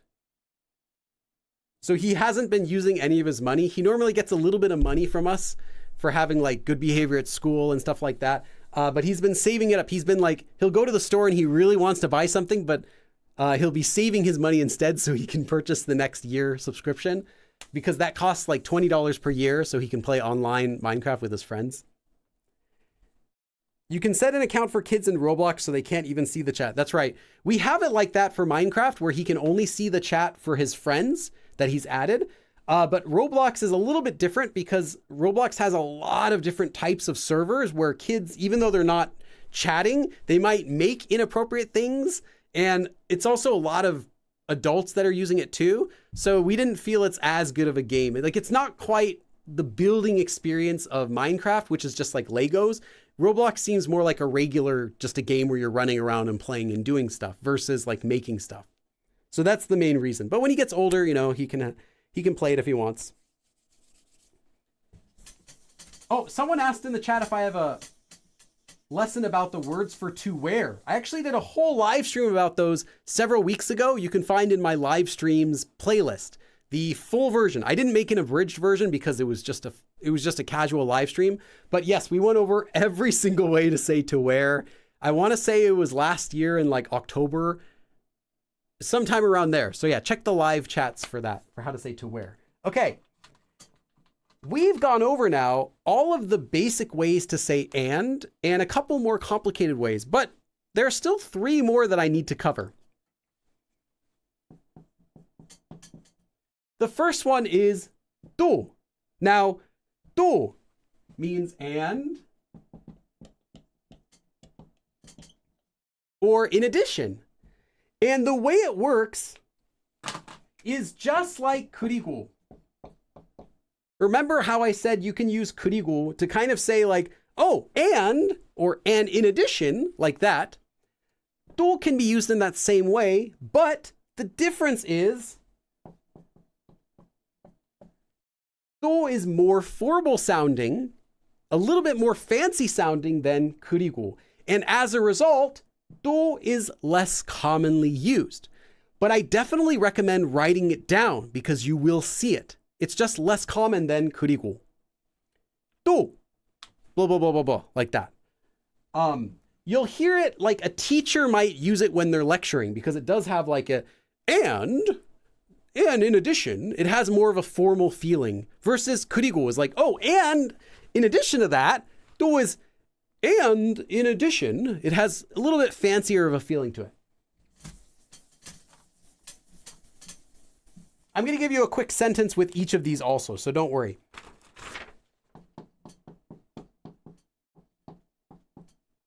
And oh, these are advanced, so if you're a beginner, don't stress about these. You do not need to know these, but I would say write them down for just so you can recognize them.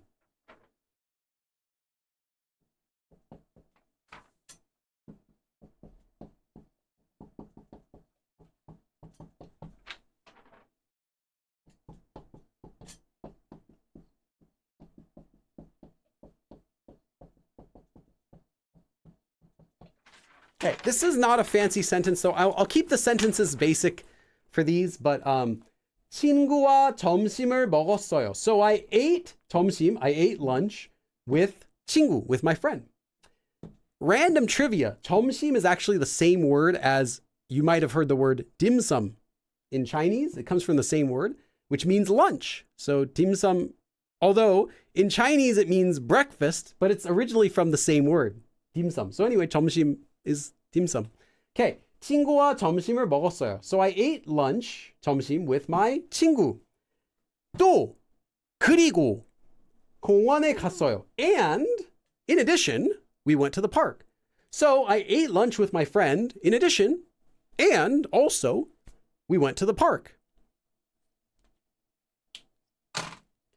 1 minute, and then we're going to go to the next one. I have 2 more. You definitely should know all of these. Stella says, I'm an adult and I use Roblox with my 12-year-old in order to keep an eye on her. Yeah, I think that's perfectly good. And if I had the time to play a game online with my kid, with Jeremy, I'd probably be okay with that too. But most of the time I wake up, my daily schedule is I wake up, get ready and everything like that, get Jeremy off to school. And then I'm editing videos the entire day with a short break for lunch until like 7 or 8 o'clock. And then I do the same thing the next day. So I don't really have much time during the day, during regular days, to play games. And then when I do have free time, like say I don't work 1 day out of every 2 weeks or something like that, those days we'd usually rather go somewhere to spend time together instead of just stay at home.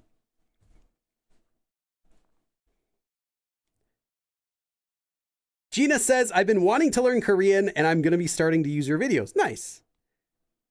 It's not easy being a one-man show. Yeah, it's not too much. I don't get too much free time. I always say, like, if I someday stumbled upon like $1 million, all my stuff's going to be free. Including my books, everything's going to be free. I'm going to change my video release schedule. I'll be uploading way more often because I'm not going to be editing my videos, and at the same time, it'll allow me to have a lot more free time because all I have to do is write and film my videos. I won't have to worry about editing or promoting them or anything like that. I won't have to worry about doing projects that if they're going to make money or not. I could just do the projects that people want. Okay.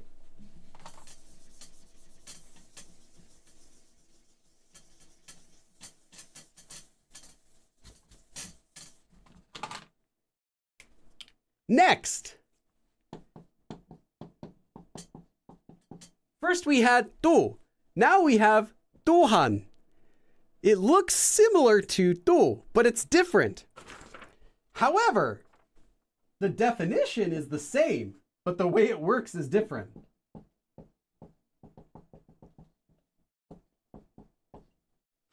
So,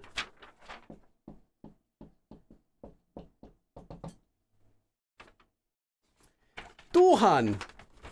Now, at first it looks just like 또, and the definition looks just like 또, and it's also just like 그리고, just like 도, but the way it works is very different. So first of all, it is just like 그리고. You can say and, or in addition, or also, or on top of. But the way that it works is typically it is used like a particle. It's different. 그리고, we learned, is used at the beginning of a sentence. Like you say this, 그리고 this. And even 또, we learned that you can say like 또 at the beginning of a sentence. This one though is used differently. Let me show you. Actually, let me just give you the answer. This one is used like the particle 도, meaning also, or even, or and. deohan is used just like 도, but with more emphasis. It's less common too. So, by saying something is also, with this, it's kind of like saying something's just like something, or this is similar also in that it does this, or on top of that, this. So it's when you're saying that something is like something or similar to something, just like when you use 도, can do that as well. So let me give you an example sentence.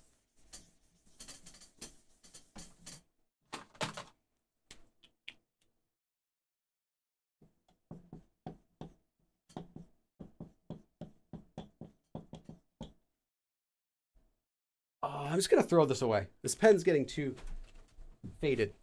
Let me write this again. See, how's my light blue? Oh, much better.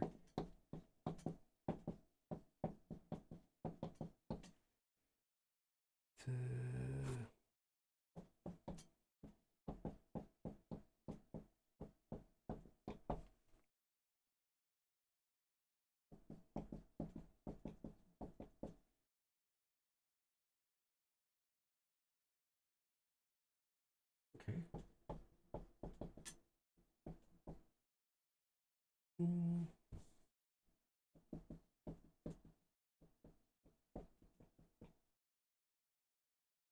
Oh, I ran out of space.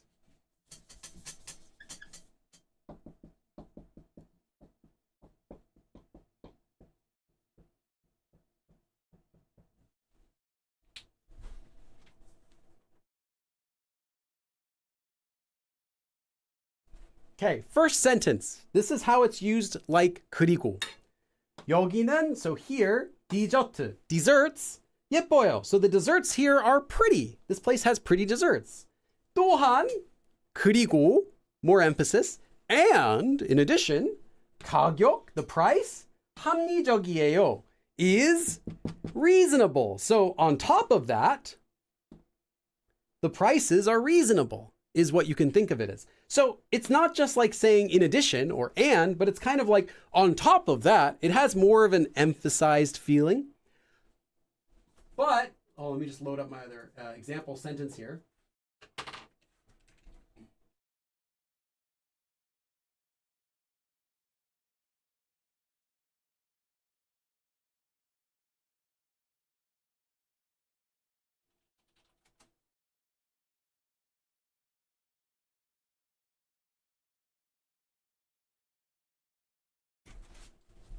Okay, let me give you another example.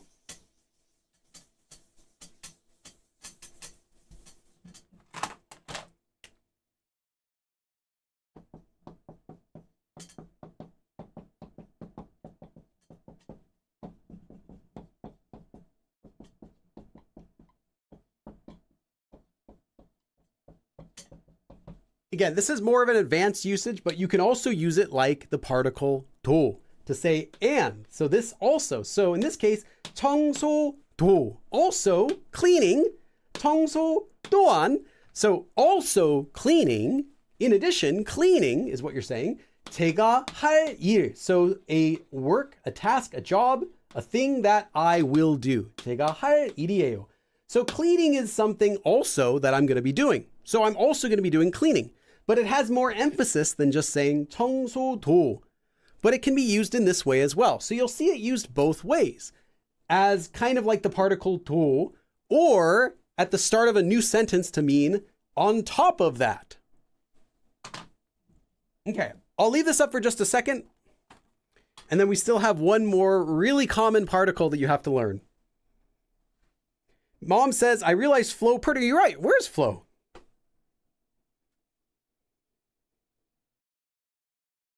Ji-hoon Lee.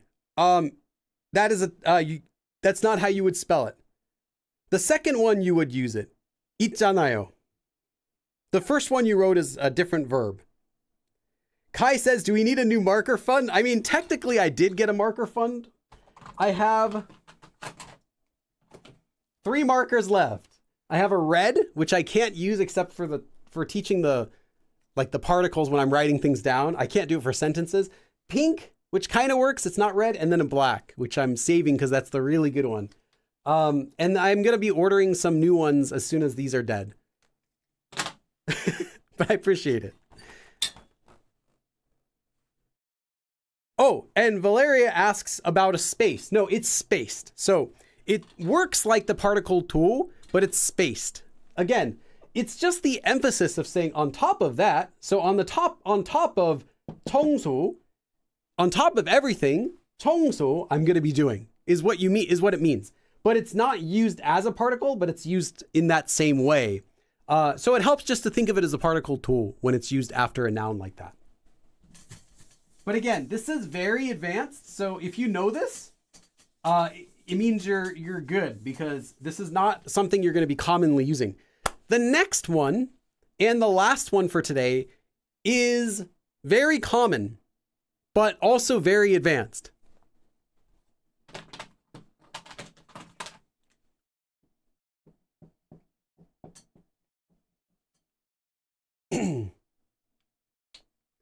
That is the particle a. Now, you might be thinking, Billy, the particle a, you mean like to or in? Yes. Technically, this is actually 에다가 or 에다, but it's also used to mean and. But in only some specific cases. This one is used to mean and when the two nouns that you're connecting, so this will be a noun and another noun after it, when those two nouns are similar or related. And this particle being used to mean and is much less common. But it's still fairly common. It's just much less common than the other ways of saying and, if that makes sense. You'll still see it from time to time. So they have to be similar or related to each other, meaning you're not going to say, I ate French fries and pasta, because those aren't related. They're not even things you eat together. But you could say, I had, let's see, I ate ham and cheese, because those could be related on a sandwich, right? You could say, I wore t-shirt and jeans, because they are related to each other. They're closely related. This one is only used for things that are closely related, things that would naturally be one piece. So let me give you an example. So it's less common, but it's still fairly common. It's just not as common as the other ones. Actually, I shouldn't use red for my sentences, just in case if a name ever comes up. I don't want to get used to that. Let's use black.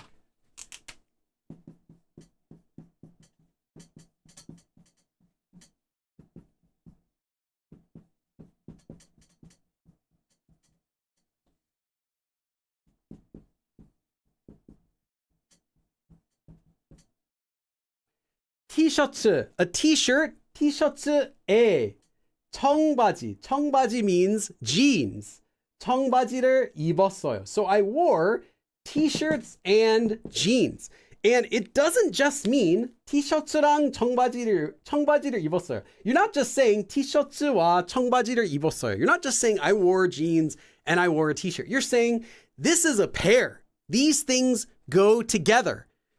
Anytime you're saying a to connect two nouns, it means you're implying that these two things I'm saying normally go together as one. So it's a pair, a set of, I'm just wearing like t-shirts and jeans. Of course they go together, a t-shirt and jeans, right?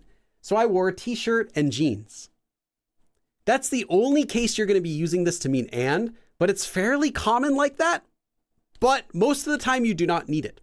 Like if you want to say, I watched Harry Potter and Star Wars, you would never say 해리포터의 Star Wars를 봤어요. Because they're not at all the same.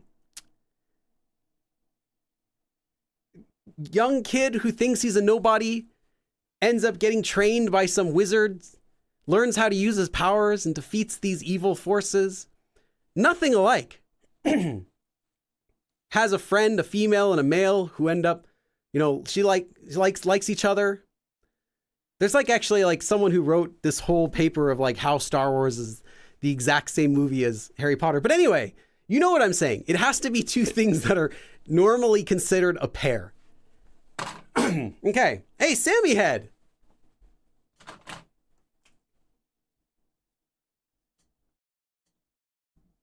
Thank you, Sammy Head. Salt and pepper, sure. Yeah, Nikki is talking about, you're talking about parts of phone numbers. It's also used like that too. In which case you that's how you say the dash basically, but you say it as a.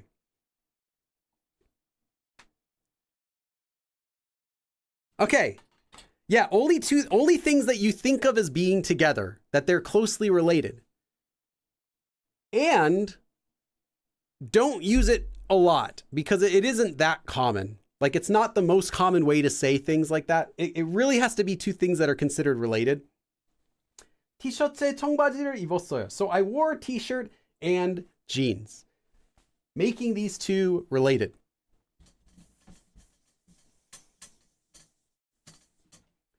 And that is our lesson. Let me take a quick thumbnail image.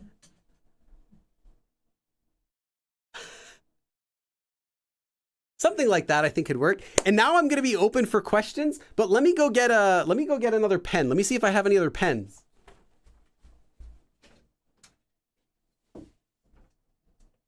Yes, I do.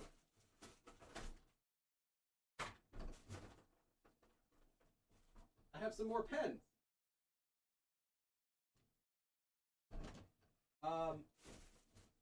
See, can I get these? Oh, I have a lot of them. Oh, cool. Okay. All right. I've still got a bunch of pens. So let's see what I got. I have a purple.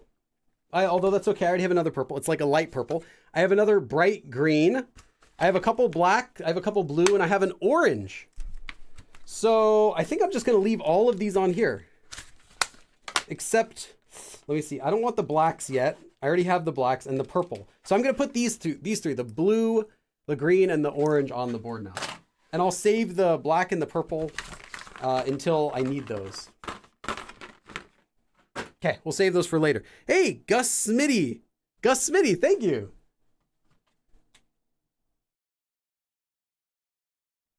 Or is it Gus Smitey? Yeah, I really appreciate the donations. Thank you for all that you do. Thank you for what you've just done.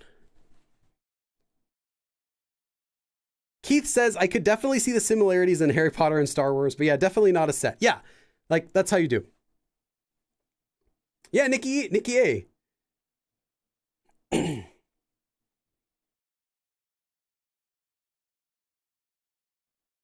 Ji-hoon, please be careful of typos.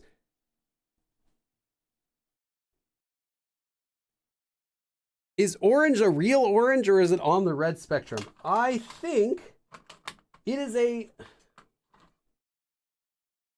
I think it's a real orange. Let me write it. Let me use it. Let's see what it looks like. Does that look like orange? Kind of. It's not the easiest one to read, but I think it works. Okay.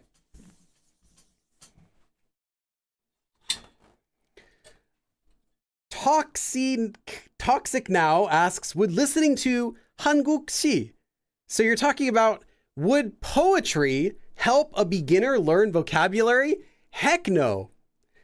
Unless you want to learn vocabulary used in poems. I would recommend against that.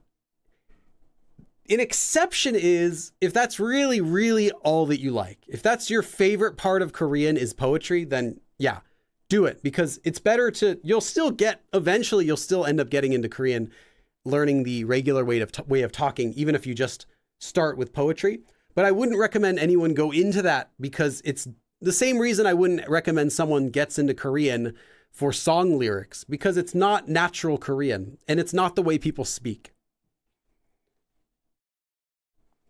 Kai says, what's the new live stream schedule? There is a live stream today. Didn't know if you knew that. There's also a live stream next Sunday. And there's a live stream the Sunday after that. But that will be a bonus live stream. That'll be something else. And then there's a live stream after that. And then there's a live stream after that. The new live stream schedule is, I'm just going to do a live stream every single week, but we'll have classes every 2 weeks in a row. And then 1 week where we're doing like a general, practicing something together, a Q&A, that sort of thing. And then we'll have 2 more classes. So pretty much every Sunday I'm aiming to try to do a live stream while I'm in the US. When I go over into Korea, the schedule will change. It'll probably be like one live stream every 2 weeks. And it'll be something where I'm outside and walking around. Oh, Nastaria. Now we have 2 people that are donating through Patreon instead of through YouTube. Nastaria, thank you so much. I won't read your name, but you told me it's you, so I know it's you.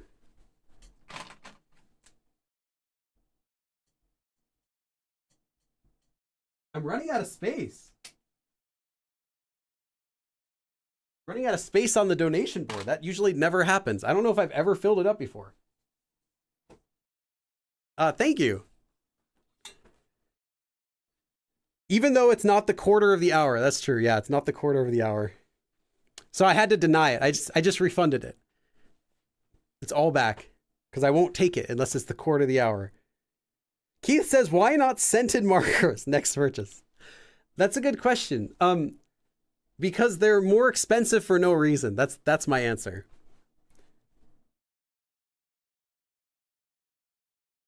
Nastaria sent a donation via PayPal. That's good. The alert things help me. That way I can make sure I don't miss it. Oh, why'd you retract it? Why'd you retract that, Kai? Keith says, I would venture to say poetry is never easy in any language. Yeah, so Korean song lyrics are poetry. And I don't just mean that as a compliment, but the type of language you're going to see in poems is similar to the type of language and the type of grammar and words that you're going to see in song lyrics and poetry. It's kind of the same. And there are certain words that you'll see used in poetry and song lyrics that are not used in real speech. The most common one would be like kude. For you is never spoken. It's a poetic sounding word. You'll see kude all the time. You'll see words like 늘, meaning always. It's only used in poetry. I mean, you could say it, but it has a very poetic feel to it. So there's a lot of poetic language that you'll only see in songs that you won't actually hear in speech.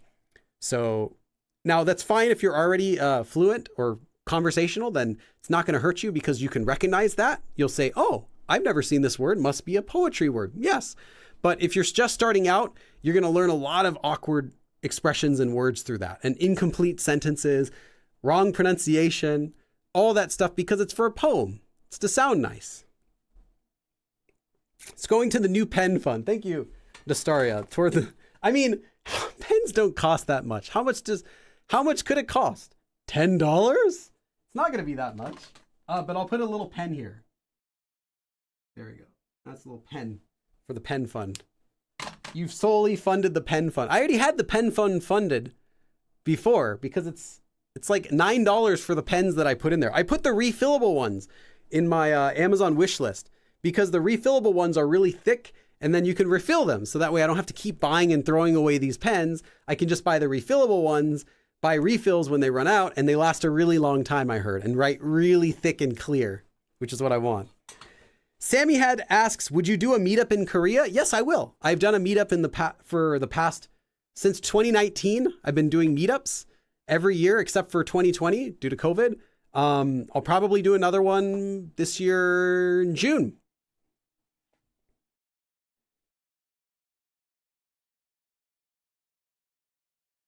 Mom asks, do you have any advice for being stuck on what to study next? I usually use the excuse to myself that I don't know where to start whenever I start studying again.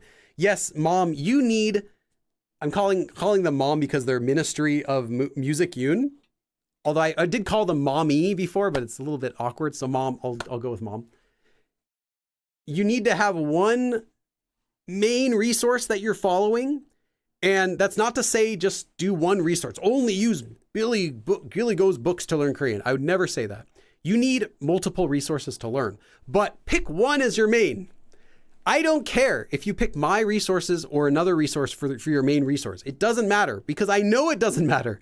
You can add in my resources as additional resources and that'll help you just the same. But pick one resource. It could be the worst resource in the world. It doesn't matter because you're going to add to it. But use one as the roadmap for where you should go. And on the way, whether you're using mine or you're using another place's, doesn't matter. But on the way, whenever you get stuck, whenever you need more practice, or just because, that's when you add in the extra resources on that topic you're doing in your main resource. Then you'll never worry about what to study next. You'll never worry if you have gaps in your learning, if you've missed something, because even the laziest made resources out there, like I'm just saying, if you followed ChatGPT, for example, which I don't think you should use for learning Korean, but if it generates you like a list of topics to learn in order, sure, use it. But don't just use that one resource. Grab, like say when you have the lesson on, here's how to say like, I want this or whatever. Go to other resources and grab their lessons to supplement that. And then go to the next step and grab other resources. That'll be a way better model for studying. You need a roadmap though. If you're just trying to follow, if you're just going here and jumping around here, that's how you get all these gaps, these major gaps in your learning. So follow one, preferably though, do something that's, decent, like do a real program, not like random lessons here or there, but do one site, one book, whatever, for your main resource, and then grab other stuff to supplement it. Jessica Sandy says, I am Australian. Nice. Nastaria says, it could always go back to the egg fund. So funny thing about that. There is a discount store in my city. Well, I shouldn't say my city because I'm in LA, but in the area of my city. There's a discount store. Last week, I kid you not, they got in. So this is kind of like the overflow stock from other stores. They got in eggs. So their eggs normally were like $14 a dozen, which is terrible, but that's how much eggs are right now. It's ridiculous. $14 a dozen. Last week though, for 2 hours, so a friend told me that they got them in stock. They had 18 eggs for, I kid you not, 75 cents for 18. So I got 3 of those packs. I got 3 packs of 18 eggs. I ate so many eggs. I made scrambled eggs with 6 eggs. I had an egg sandwich. We boiled an entire dozen and a half. No, I think we did 16. Boiled like 16 eggs, cracked a bunch of them into like ice cube trays and put them in the freezer. We're good. We're good for eggs now. Yeah, I went egg crazy. It was excellent, and I was ecstatic.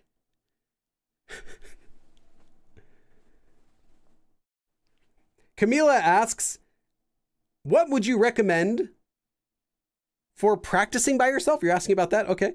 I usually find exercises like filling in the blanks and choosing between options are not very helpful. I was just going to say while I was reading that, those are not very helpful. So how do you practice by yourself? Camila asks. How do you practice by yourself?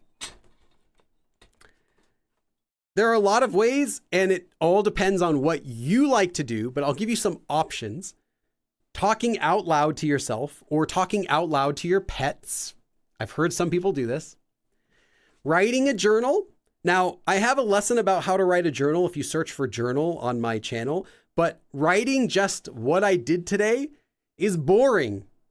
No one wants to do that. But what is a little bit better is when you're writing something down that you would normally write as a note. So not things I did today, but maybe say like, I'm going to like write a reminder to yourself, write your calendar of your schedule, write like goals you have or things you're currently doing. Like make your journal into more like a story journal and not just, I did this today. I had this happen to me. I went here. It was a fun day, because that gets boring really fast. So a little bit of writing practice, more than just writing and speaking practice though. You want to make sure you're getting enough in the beginning. You want to make sure you're getting enough listening practice. That's really important also. It's not going to get you good at Korean by itself, but it's really a big part of adjusting your ears, adjusting how Korean sounds and what order people use words, is you need to get a lot of listening practice. So these days, I recommend finding some YouTube channels of topics that you enjoy, videos that you can watch outside of studying, that you won't tell yourself this is studying. Just turn off the English subtitles, no English subtitles. Korean subtitles are fine. No English subtitles or whatever your language is. Only Korean subtitles or nothing. And watch as many of their videos as you can, like hours and hours and hours and hours, like thousands of videos, as many videos as they have. Watch every single one that they have. That's what I would do. And then for practicing using it, the best way is going to be a actual speaking partner. Some people have said they use ChatGPT for a speaking partner. Please don't, unless you know what you're doing, or take it with a gigantic grain of sokum, because at least what I've used still, the latest version, the paid version of ChatGPT, DeepSeek, I've tried them out. Bing, of course, I've tried them. I've tried Google's Gemini. I've tried all of those AI. None of them can think. None of them can generate natural sentences. As of today, 2025, none of them sound natural. None of them can generate natural Korean sentences. They will make sentences that make sense, and they will understand everything that you're saying, but you cannot use them for learning the sentences verbatim because they're not natural often. It will not reply very naturally to your sentences, and you will not know when it doesn't. So that's why I say use it carefully. It's a great tool for other things, but I wouldn't trust it with speaking practice yet. So you want real conversation practice. You want to watch YouTube videos. You want to listen to people actually speaking, maybe live streamers on YouTube. That works too. Variety shows are okay. Podcasts are okay, though the level's a little bit higher. And have a friend, if you could. That would be the best, to have someone you can speak with. So download apps for making friends, websites for making friends, whatever. Try to find Koreans hanging out in Discord channels. Try to make a friend that you can have to practice your speaking. That's the best way. But if you can't, the other options I gave should work. Keith says, I'll get the CEO of Cadbury on the phone and see what we can put together. Maybe host a Go Billy Korean event sponsored by Cadbury. I will only do an event sponsored by Cadbury if they admit that they shrunk the size of their cream eggs.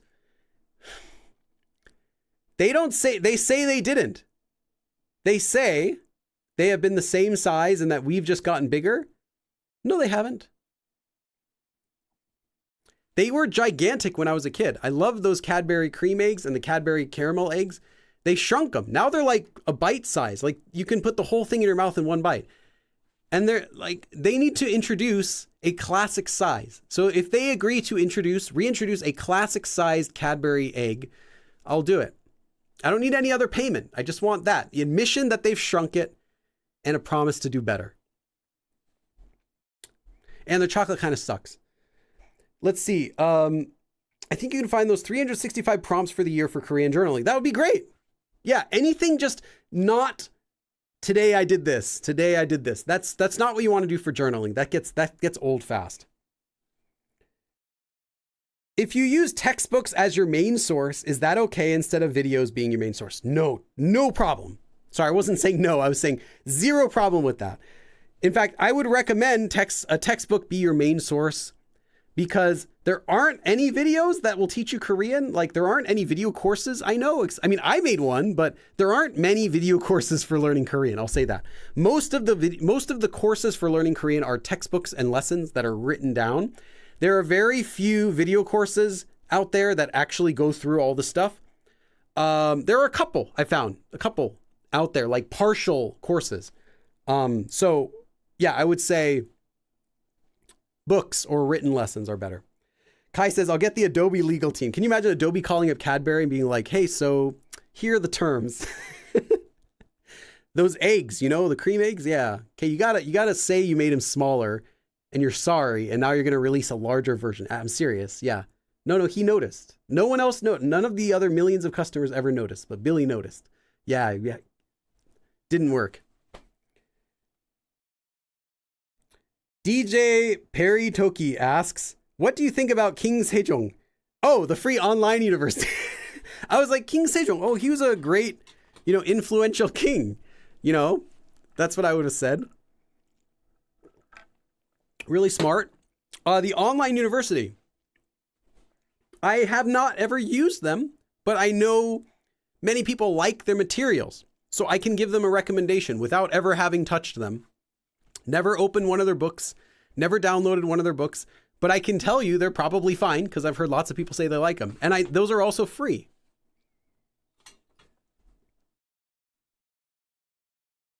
Don't underestimate us. We can be quiet and persuasive. We trained the Duolingo bird. I swear that Duolingo bird.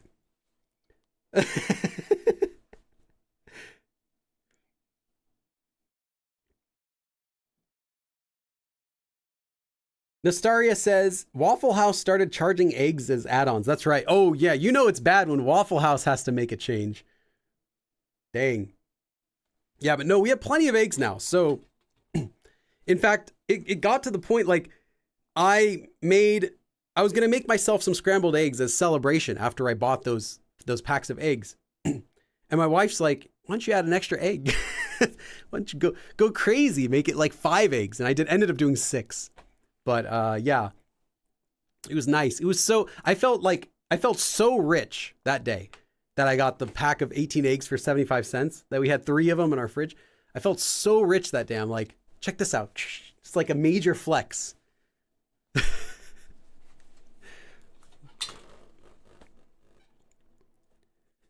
Oh, Toxic now asks, can beginners shadow native speakers? That is how you're supposed to shadow.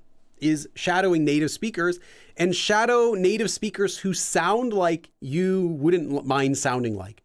So shadow someone who sounds like how you want to sound. King Sejong, I did that for free during COVID. They still offer the Zoom class. It would be good if you're looking for interaction with other people.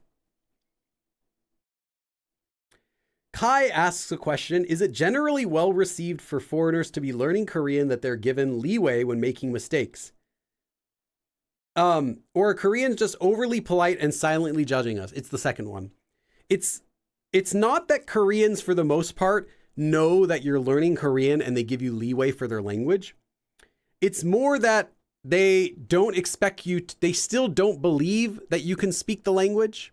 If that makes sense. There are a lot of people who have been watching, they've grown up watching online videos, TV shows where foreigners appear, and they are used to hearing non-native Korean speakers speaking in fluent Korean. A lot of Koreans now these days are not surprised by it, but they're all still impressed by it. And the default for most Koreans is, there's no way this person in front of me could possibly know a single word of Korean. So they're going to be really shocked if you say anything, even if it's wrong. That's still the main feeling that most Koreans are going to have. Why does this keep crashing?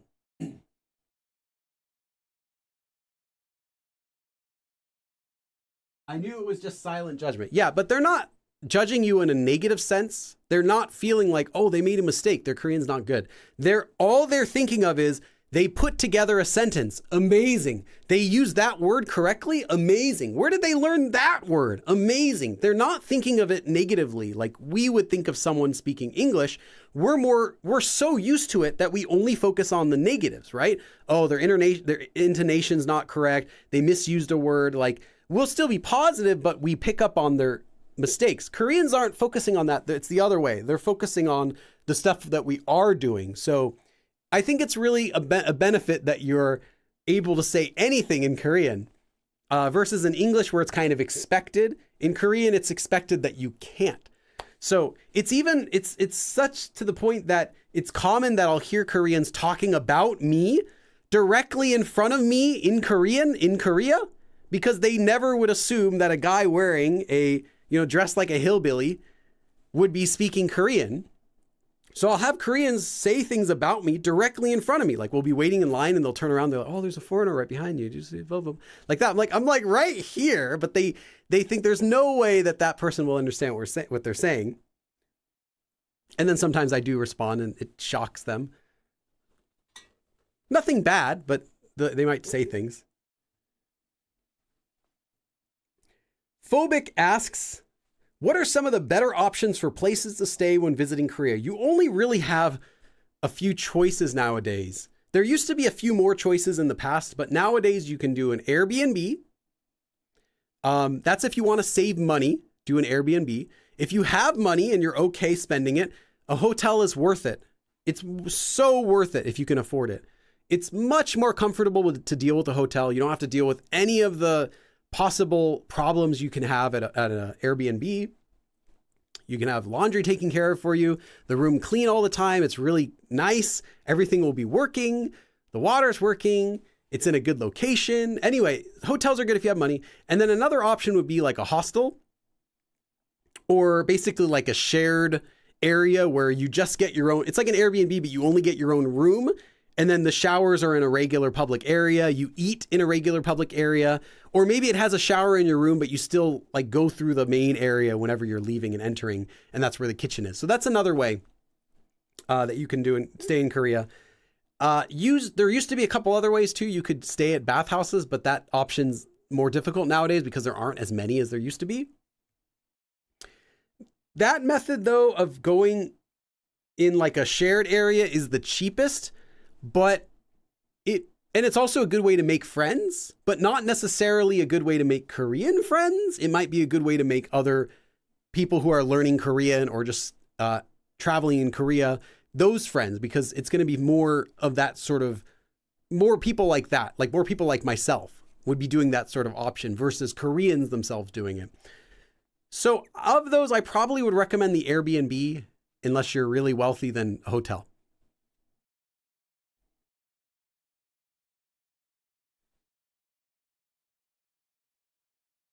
I've literally had Koreans clap when I've started speaking to them in Korean, solely for the fact that I started speaking Korean unprompted. Nice.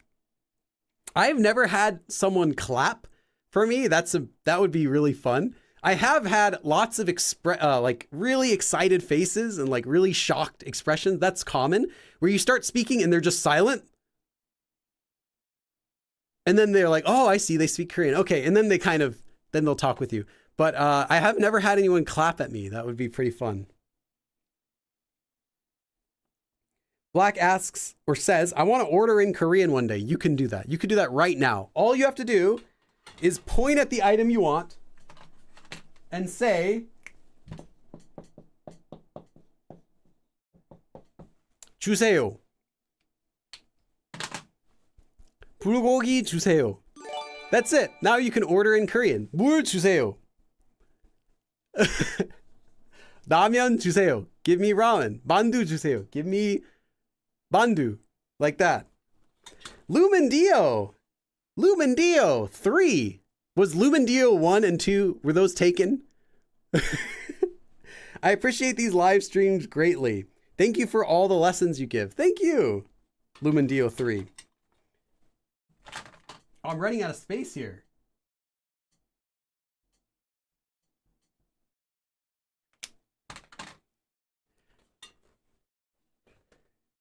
Hi said, did you say recommending saving $7,000 to stay in Korea for a week? Wow, if you had $7,000 per week, that would be insane. You do not need that much money to stay in Korea for a week. If you are trying to stay at the fanciest hotel in Korea, say like you want to go to the Shilla Hotel or one of those really fancy ones, then you're going to need about $300 a night for those really nice ones. Maybe $400 a night or $500 if you want the nicest room there or whatever. But if you're going by yourself, $200 a night is going to be a nice hotel already. So no, you would not need that much. You would need to buy the plane ticket, obviously, which can range from as cheap as $500 to as much as $2,000 or $3,000, depending when you go. And you'll need some money for transportation, subway or taxi occasionally, bus. You'll need money for food and you'll need money for your hotel or wherever you stay. And that's it. Any other money on top of that would be for souvenirs or snacks. So you don't really need that much money to stay in Korea. The biggest expense is going to be the plane ticket to get over there. The next biggest expense is going to be where you stay. Food and transportation are such a small expense. Like you don't really need that much money for that. Even if you're someone who takes taxis everywhere, you're not going to be spending that much money. Like really, if you took taxis everywhere you went for a day in Seoul and you've never been to Korea before, so you're going all over the city, it's going to be less than $100. Like you really can't spend that much unless you're just sitting in a taxi all day. Like a ride from one place in Seoul to another place of Seoul, you're probably going to be spending like, depending how far, like $10 up to $50 if you're going really far across Seoul. And you're not going to do that multiple times a day. So yeah, you're not going to have to worry about it. It's not that expensive. Korea is very affordable to travel and do stuff in. It's just a bit expensive to get there and to find a place to stay. Cosma says, is this the longest donators list ever? I think so. I've had a longer list before, but it was mostly like really small donations. Like that was people were donating $1 or $2. I've never had this long for regular donations, like 50, 20, 10, 20, 10, 10. Like I've never gotten this long before for that. Toxic now asks, are koshi ones okay to stay in? That's the option I was describing, pretty much like a hostel. They are okay, but with a lot of downsides. I think a regular Airbnb is going to give you a better experience, unless you really don't care about what your room is like. But I realized for myself, I like having a washing machine in the room, even though I don't need it. Why? Because it saves me so much time and I can pack less for my trip. I can only pack like 4 days of clothes if I have a washing machine in my room, because I can just do the laundry every other day. But if you are someone just visiting Korea for the first time, you don't need that because you're probably going to be buying clothes there. You're going to be bringing a lot of clothes there anyway because you want to wear different things every single day. I also realized I like having a room that is big enough to move around my suitcases. So I get a little bit bigger than if I was just going with one suitcase, because I have to bring my camera equipment for filming. I have to bring, all of these shirts as well. I have to bring a lot more stuff than the average tourist would. So there are certain things I like about the room. I want to have a closet so I can hold my shirts. I prefer having a desk so I can put my laptop, whereas a lot of places don't even have a desk or a chair. So there's certain things that I require for when I stay there that you probably don't need. So maybe a koshi one is okay. It's up to you.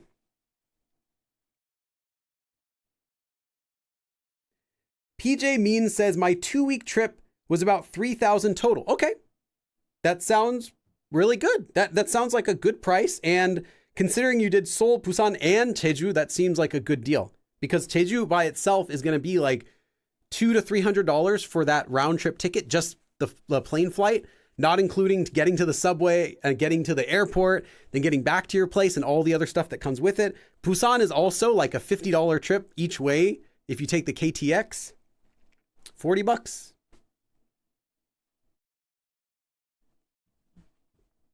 Keith asks, what's a decent price for a room in Korea? You say you've seen lodging for $25 to $75. Yes. I have seen as low as, for an actual place, not like one room of someone's house that they're renting out, but like an actual small, a room for yourself, as low as $15 a day. And I've stayed in a place like that before too. It wasn't worth it because I could barely get my stuff in the room. It was like downstairs. It kind of smelled. There were tulpari, like little gnats, fruit flies kind of in the place sometimes. And it was just always like humid. Even in the wintertime, it was just always humid there. So I don't think it was really great. Maybe about $40 to $50, I'd say, is more average for a place that's going to be kind of comfortable in a decent area. But if you find some place that's not in a great area that you're okay traveling, then yeah, it can go down as low as like 20 bucks a night, 25 bucks a night. And on the high end though, you're going to be looking at something around 100 something per night for like a nice Airbnb. Like you want a really big room. It's got like 2 bedrooms in there, plenty of stuff, plenty of room to hang stuff, really nice bathroom, all that. That's going to be kind of closer to the, $80 to $100 per night place. But anything more than that, you're just looking at a hotel. So there's no reason to do Airbnb if you're going to be spending that much money. Just get a hotel for not too much more, and you'll get so much more on top of that. Nastaria says, I'm still convinced Billy has at least 10 identical shirts and hats in his closet. Let's see.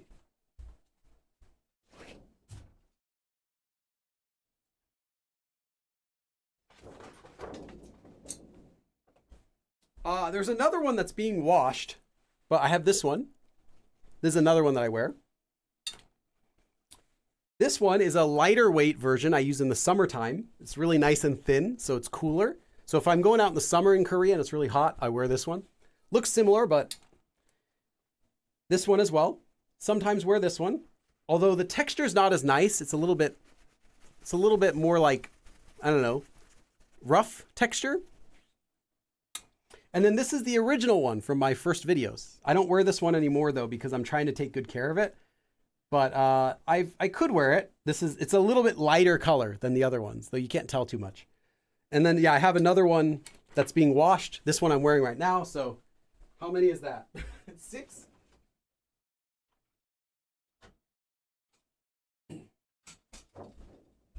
I also have some other accessories. I have a scarf in this color. Actually, I have 2 scarves in this color.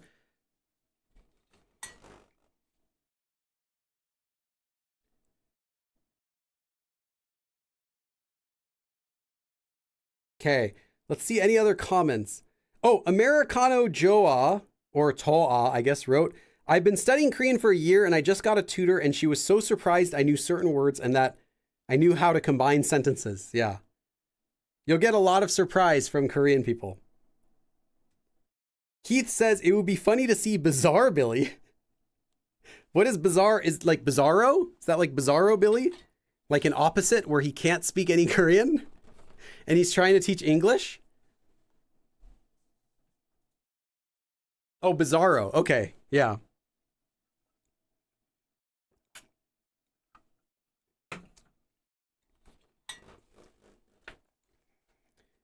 Okay, any questions about traveling to Korea, learning Korean? I'll stick around just for 15 minutes and then we'll close the stream for today. I don't want to go too long, but it's so nice to have a tablet now that doesn't die after 2 hours. This one's still going strong. It's still at like 46%. Chad has to teach Bizarro Billy Korean. Camellia says, this is the first time I saw you show. Okay, my shirts, I see. The one with the crazy hair. Oh yeah, Bizarro Billy probably wouldn't wear a hat. Or he'd wear like a black hat or something like that. Just a different color scheme, yes. Walter says, anything cheaper in Korea than the US? Yeah, there's some stuff that I constantly buy in Korea. Cosmetics, really. If you want good cosmetics, Korea. Like, one thing that I commonly use when I'm filming is I use makeup wipes because in Korea, in the summertime, it gets really hot and humid. So if I don't wear anything on my face, I don't like do full makeup because I don't need it, but I do need to wear a layer so my face isn't shiny and like sweaty. So I'll buy makeup wipes to wipe off the makeup really quick. Because you can wash them in the sink, but if you do that, your face gets all dry, and you want something that's kind of a nice way of cleaning off makeup from your face. So you can buy them for 1,000원 at Daiso in Korea. 1,000원 is like, right now it's like 70 cents. You can buy a pack of like 20 or so, 25 of those, and they're really nice quality.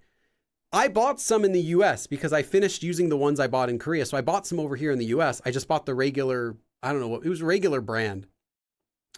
It was like $6 on sale, normally $8 for a pack.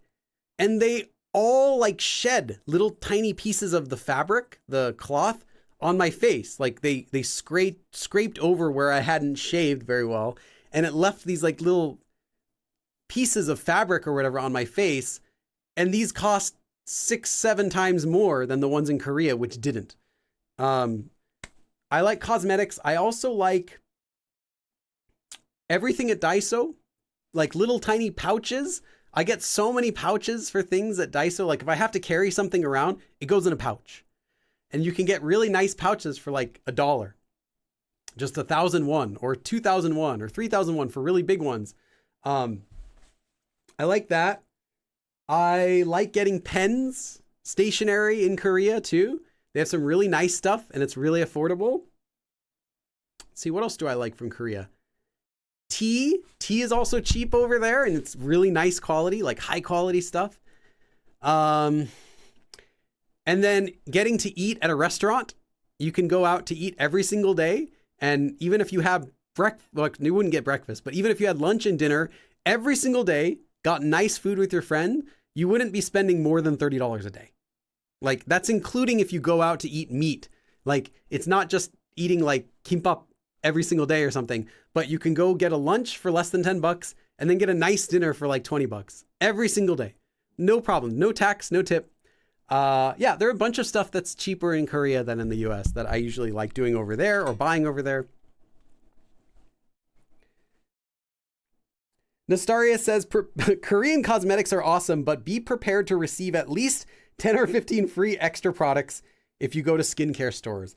Those are the skincare stores in the tourist areas that you're talking about, like Myeongdong specifically. Those are so targeted at foreigners that when you buy something, they also give you promotional items or extra items from other things to get you to go to their stores. At a regular cosmetic store outside of that area, though, you probably won't get that many free things. They might give you like a free sample of something small, but the extra items, those are the touristy areas, which is not a problem. I mean, I would probably recommend if you're looking for cosmetics and it's your first time in Korea to go to the touristy area like Myeongdong to buy that sort of stuff. I just don't, because I'm not usually looking for general cosmetics. I know exactly what I want already if I'm buying anything. Like the face toner is nice, makeup wipes are nice, makeup brushes are nice too. I bought like a pack of really nice, like you can get like really nice makeup brushes for like $3. Well, 3,001. This is stuff that would be like $5 for one of them or $10 for one of them in the US. Really cheap over there, and they're nice quality. They're not like, they haven't fallen apart. I've been using them for a few years. So yeah, they have some good stuff. Gina asks, is it best to start with your Hangul videos first? No, you want to, well, kind of, yes. You want to start with, if you're going to use my stuff, I have a beginner course. I will post it in the chat. There's a beginner course. You can start with that. It goes through the alphabet and everything in order. And Carol asks, is it easy to find vegetarian or vegan food in Korea? Yes, but no. It exists. There is a lot of it, but you have to know where it is. There are some people who've put together like lists of restaurants. Like they have blogs where they put together lists of restaurants that are vegan or vegetarian in Korea. And there are a lot of them everywhere. But if you just walk into any restaurant in Korea, there's a 99% chance that it's not, and that there won't really be anything for you there except like maybe a side item. Generally, Korean food is not very friendly to vegan. Now, there is a lot of vegetarian, but vegan is going to be harder because a lot of Korean food actually has, like they'll put like a shrimp like brine shrimp into a recipe in the, or like kimchi. Regular kimchi has shrimp in it. So a lot of stuff is like hiding in Korean food, or maybe the broth was made with anchovies. So you have to be kind of careful if you're actually like strictly vegan. But if you're just kind of vegetarian, or you just don't want to eat meat, but you're okay if there was a little bit in there, then you're going to be okay. There's going to be a lot of options. But I'm not the best person to ask where, because I don't know where those restaurants are. I just have heard from people who are, that there are a lot of options, but you have to know about them. Nastaria says, it was in Myeongdong. Yeah, Myeongdong is the place for that. I was buying one thing as a gift for a friend, and they gave a bunch of extra stuff, and it low-key made me freak out because I didn't know what to do with all of it. Yeah, they do that over there.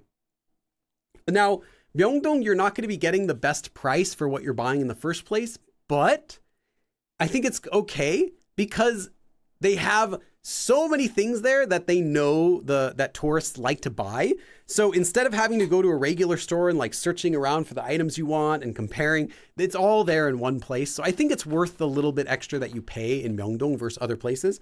It's kind of more of a fun experience to buy stuff there, I think. I just don't go because, like I said, I never am just in the market for buying cosmetics. If I want a cosmetic item, I'll just go directly to the store, say, give me this cosmetic item, get the lowest price, and I leave. But Myeongdong is more like, I don't know what I want. Let's just check out what they have. And that sort of experience, then Myeongdong is better.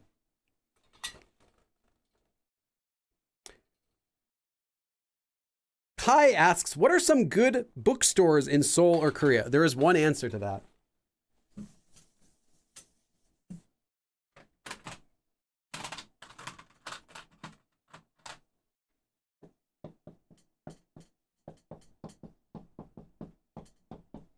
Actually, you can go to any bookstore. Like, any bookstore is going to have some fun books there, but this is like the default. This is like the Amazon equivalent. Or maybe that's not a good equivalent because it's not really an online only store.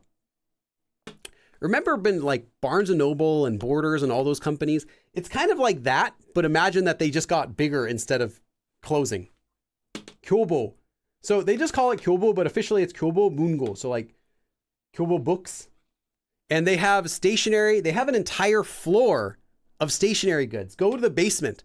An entire floor is dedicated to stationery stuff. It's amazing. You will never leave. They'll have every book, every comic, newspaper, CD, everything is there. It's really fun. Like I said, the problem with it though, I have a big problem with it. That's you can't leave the store. Unfortunately, there are no gates. There's no one stopping you, but there's just this strange force. I don't know what it is, but it keeps pulling you back in. It's really hard to get out of the store. So I don't recommend this store because of that. But if you have very strong mental energy, then yeah, this is where I'd recommend to get books, especially if you don't really know what you want. But if you want someone else to recommend stuff for you, I don't think I'd go here. This is really like, if you want to spend 3 hours walking around a bookstore, go here. But if you just want to get some books for practicing Korean, I don't think I'd go here because it's too big. You could get better results by just going to any smaller bookstore. Like literally just search bookstores in your area around wherever you are in Korea. And walk into any small bookstore. It doesn't matter. The smaller the bookstore, the more concentrated the selection they'll have. And it's going to be better for you because you won't have to think, oh, which of these comics is good? Which is popular? Which of these books is popular? No. They'll have everything they have will be the popular ones because they don't have any space. So that might be a better option. Then you can know, oh, I should get this because this is like all of these are going to be popular and well-known and good and, selling a lot. And then in a smaller place, you can also directly ask the owner, what's selling good? What do you recommend? Hey, I'm trying to learn Korean. Is there something fun? What books do Koreans like? You can ask these sorts of questions at a small bookstore. You're not really going to be able to ask them here because the worker's going to be like, oh, there's literally like a million things here. A smaller one, they'll know their products better. So yeah, but Kyobo is pretty easy to find. So I recommend check it out once.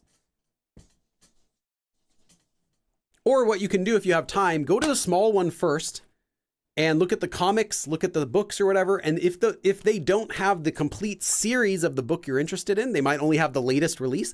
Then you write that down and then go to Kyobo and buy the whole series, because they'll have a better stock there.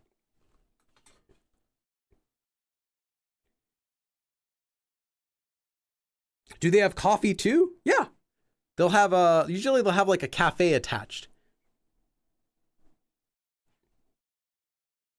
Lady Natbug says, Billy, tell us about your books. Yes, I have books also. I have a series called Korean Made Simple. There are 3 books in the series. They also have workbooks. This is just the first workbook, but there's one for each of the books. And like the video course, they also start from the very beginning, and they go up to the 3rd book actually goes into like a solid intermediate level. The video course doesn't go that high. It's kind of like the end of the beginner level or middle of beginner level, but they're both good. You can use either one. Video course for free.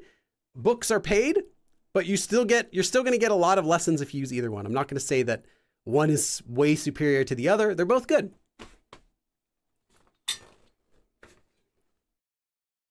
도서관에 가면 책들을 공짜로 볼 수 있어요.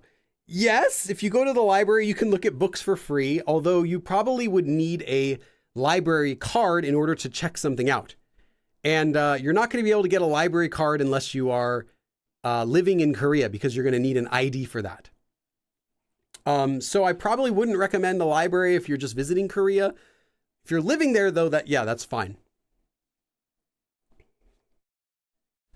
But you can also read the books kind of if you go to a bookstore, especially if the book is not packaged, if it's not already wrapped. But you can, okay, so a lot of the really nice books you'll want to get in Korea, like comic books or stuff like that, will actually be in packaging. Like it'll be wrapped up and brand new at the store. But you might not know this, but if you just call over a worker, they'll open it up for you and you can check it out. So it's not like they wrap it up so you're not supposed to look and they don't want you to look. They just have it wrapped up because that's how they got it shipped, and they keep it in that, and people would expect to buy it like that. But I've been curious about the contents of a book before, and I've called over the worker and they'll happily open it up for you. You don't have to buy it, but that way you can look to see what's in it before you buy it. Kai says, if you are like me and don't like to wait for things, he also has EPUB versions on his website as well. That is right, Kai. I do have EPUB, as well as PDF versions. There's also Mobi versions if you have an older Kindle device that doesn't support EPUB. But yeah, I have ebook versions of all of my books as well. Mom asks, how difficult is it to sort out paperwork and stuff when moving to Korea and getting your own place and job? Annoying, but not too difficult. It's just annoying.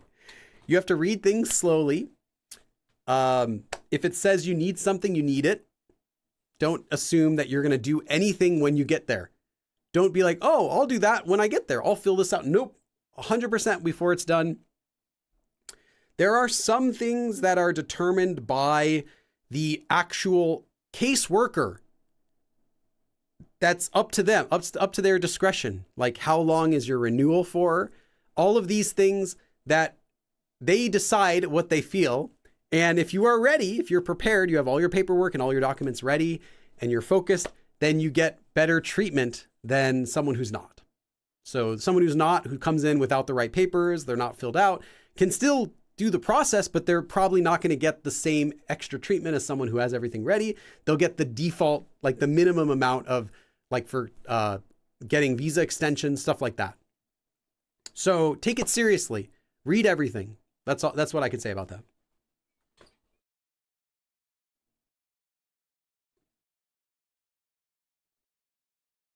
Zandria says, it's a nightmare. It's worth it, but it's a nightmare. Yeah. Like you just have to do it. It might not hurt to ask a Korean to help you out with that though, because there might be things that the Korean would be able to pick up on right away. Like, oh, it says you need this, but it actually means this, or they can clarify something for you and kind of help you check that you have everything. Because it'll say something like, there's a deadline of this for this, and you need this, and this is how much it costs, but it costs this much if this. So you want to have everything prepared. Kai asks, if you weren't a Korean teacher, what would you want to be? Oh. What would I want to be?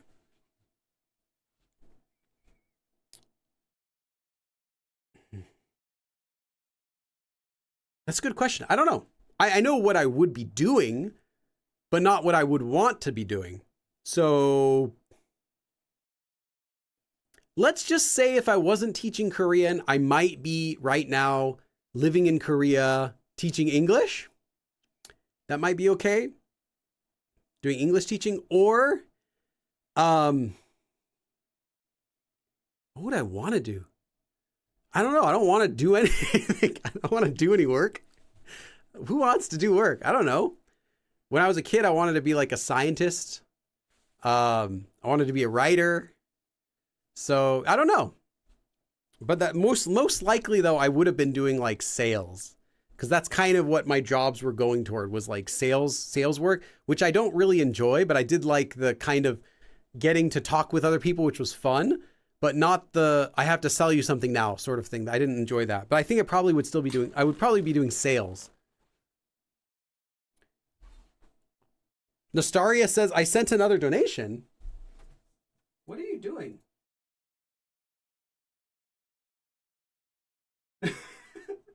Nastaria, thank you. Is this for more pens? What is this for, Nastaria? Thank you, Nastaria. But I need to know, what is this for?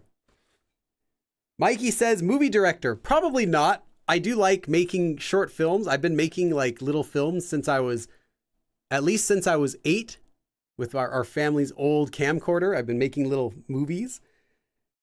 Kai says, I could see you owning some sort of restaurant or ice cream shop.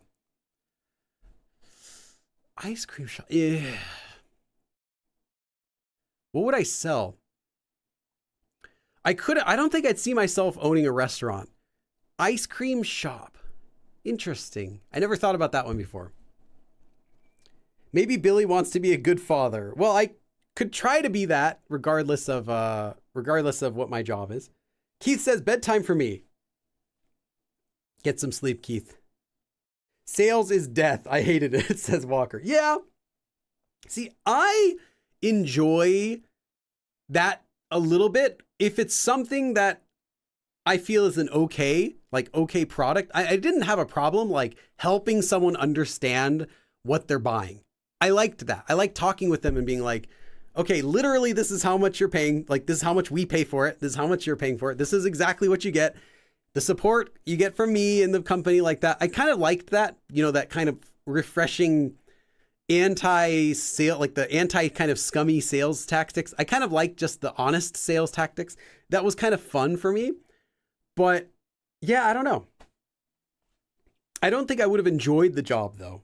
I think that's kind of what I would have ended up doing, just because I don't really have any other skills that I can market. Mom says, I heard it's guaranteed that a foreigner will end up being an English teacher. So you mean a native English speaker is guaranteed to be an English teacher when they try to live in Korea. Is it true? Yes.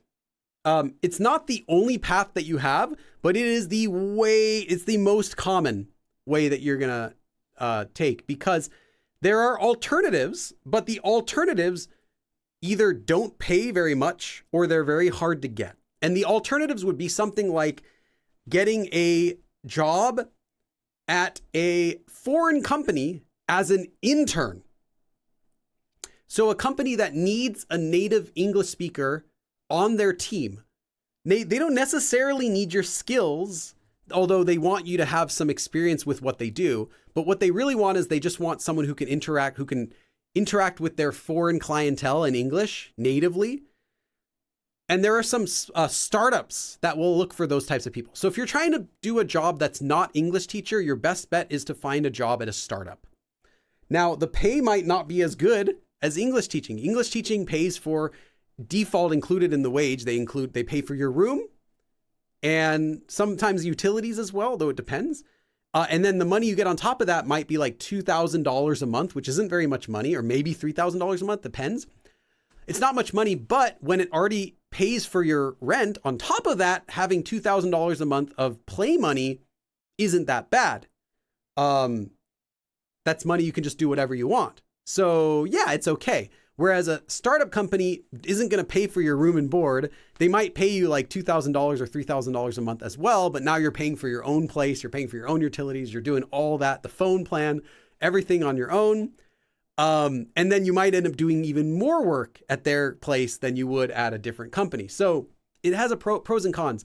The other option, the only other option you can do in Korea besides English teacher or working at a startup, if you get lucky, is if you have a skill that is so dang good that they are willing to accept that you're going to be, even though you're not a native Korean speaker, your skill is so good that they need you at their company. So I'll give you an example. Software developer. If you are legitimately a talented software developer, you can get a job in Korea. Why? Because that's a job you could potentially do better than a native Korean speaker. So in their mind, they're just hiring a software developer. And there are all these software developers and they see this really good one. Oh, they're a foreigner. Whatever. We'll pay them the same as our software developer, but we'd be happy to have you. Even though you don't speak Korean like we do, you can do the job really well. So like network administrator, whatever like that, something really specific that they need, that there aren't going to be as many Koreans that can do it, at least not enough that they're looking for. So that's one option. I do know a couple people who do that. Actually, they're both French randomly. Two French guys I know who live in Korea, both of them do software development. So that's another path, but it's less common. You have to have some sort of skill that a company would rather hire you than hire another Korean person, because they're not going to hire they're not going to hire a non-native Korean speaker for a job that they could hire a native Korean speaker for and pay less. Like, why would they want to hire you? They can just hire a Korean to do the same thing and pay them less. Whereas we have to sponsor your visa and you don't speak Korean. Why would they want that? Even if you speak good Korean, not as good as this guy, not as good as this Korean. So there aren't that many jobs that are looking for someone who's not a native Korean speaker, but those are some exceptions.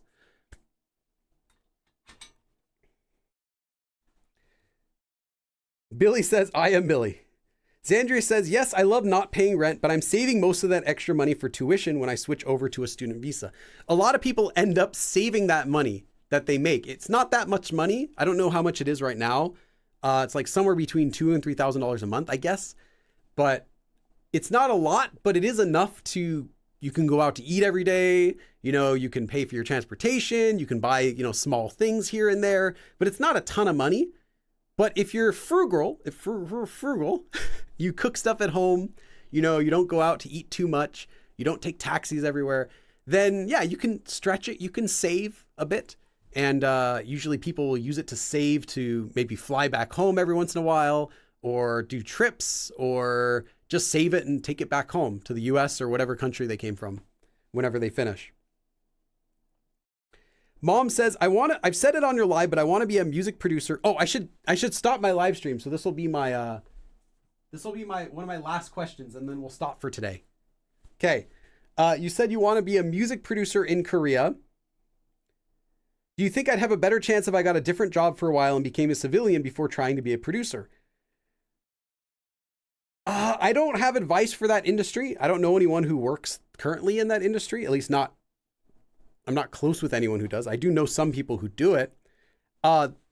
Actually, wait, I do have a semi-friend, I guess, who does music production in Korea. But yeah, I don't think you should quit your day job, because being a music producer is not only is it difficult, but the only ones that get hired, the only ones that make money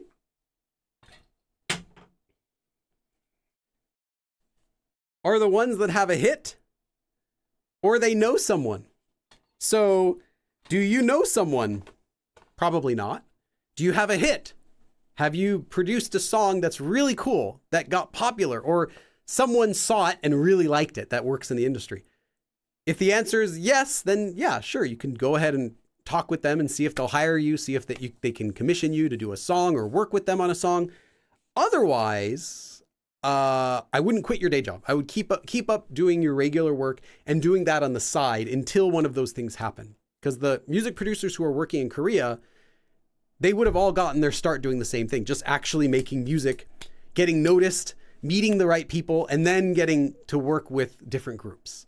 So that's what I would say. I would say just keep working at it. And when you get good enough at it or you get noticed, then that's when you can kind of work over to switch from whatever you're doing. But there isn't like there's no company hiring for music producers. Like, send us your resume for music producers. That doesn't happen.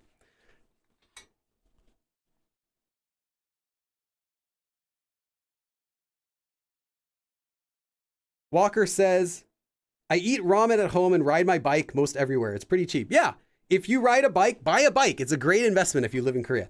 Eat ramen at home, eat whatever, make your own food at home. You could save a ton of money that way. And then, of course, you can go out to eat with your friends for dinner.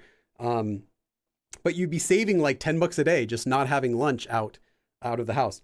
Kai asks, do you remember what the weather looks like in March? The best month to visit is April to May, because April's still a little cold in the morning. May starts to get a little warm, but the beginning of May, the end of April, that time's still kind of cold during the daytime. So I think April to May is the best. Any time in there is going to be good. March is a little bit cold. It's pretty cold. It's not like freezing, crazy freezing temperature, but it's cold. So you want to bring some extra coats. You want to bring some long shirts. And you probably aren't going to be staying outside too much. But I think March is doable, though, especially the end of March. Walker asked, do you travel to parts of rural Korea? Yeah, I've been to a lot of different parts of rural Korea. There's not much to do, but it's cool. Sometimes there are places you can go, like historical places to see in the area, or interesting restaurants and cafes with pretty views, or you can do hiking in those areas. There's stuff to do, but it's not like there's going to be a musical performance there or a theme park there or something like that to do, or friends to meet there usually.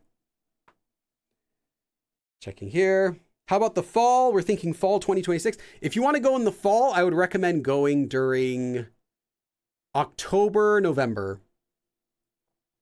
Yeah. October is still a little bit warm.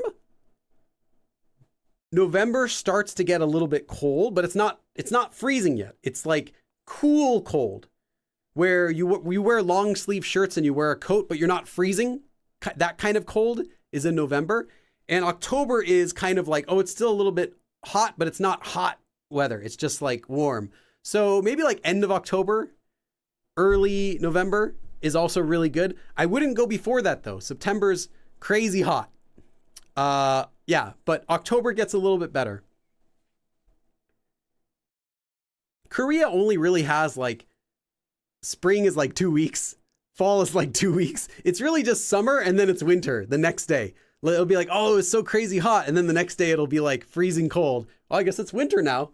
There isn't like a month of perfect weather ever. It's usually like a couple weeks of nice-ish weather where it's cold in the morning and warm in the day. And you're like, oh, I guess it's transitioning to a summertime now. And then the opposite. Oh, I guess it's transitioning to wintertime now. Okay. That's good. All right, we're good. I could keep answering questions, but I'll stop here. Thank you everyone so much for coming. Thank you again to everyone who donated today. I'm going to read your names really quick. Glass Artist, Brian NYC, Kai, Lexica, Kulichi Town, Kapsuni, Carol, Kai again for Jeremy, Travis, Sammy Head, Gus Smitty, Nasteria, Lumendio 3. Thank you all, and I will see you again next time. Kram, 다음에 또 봐.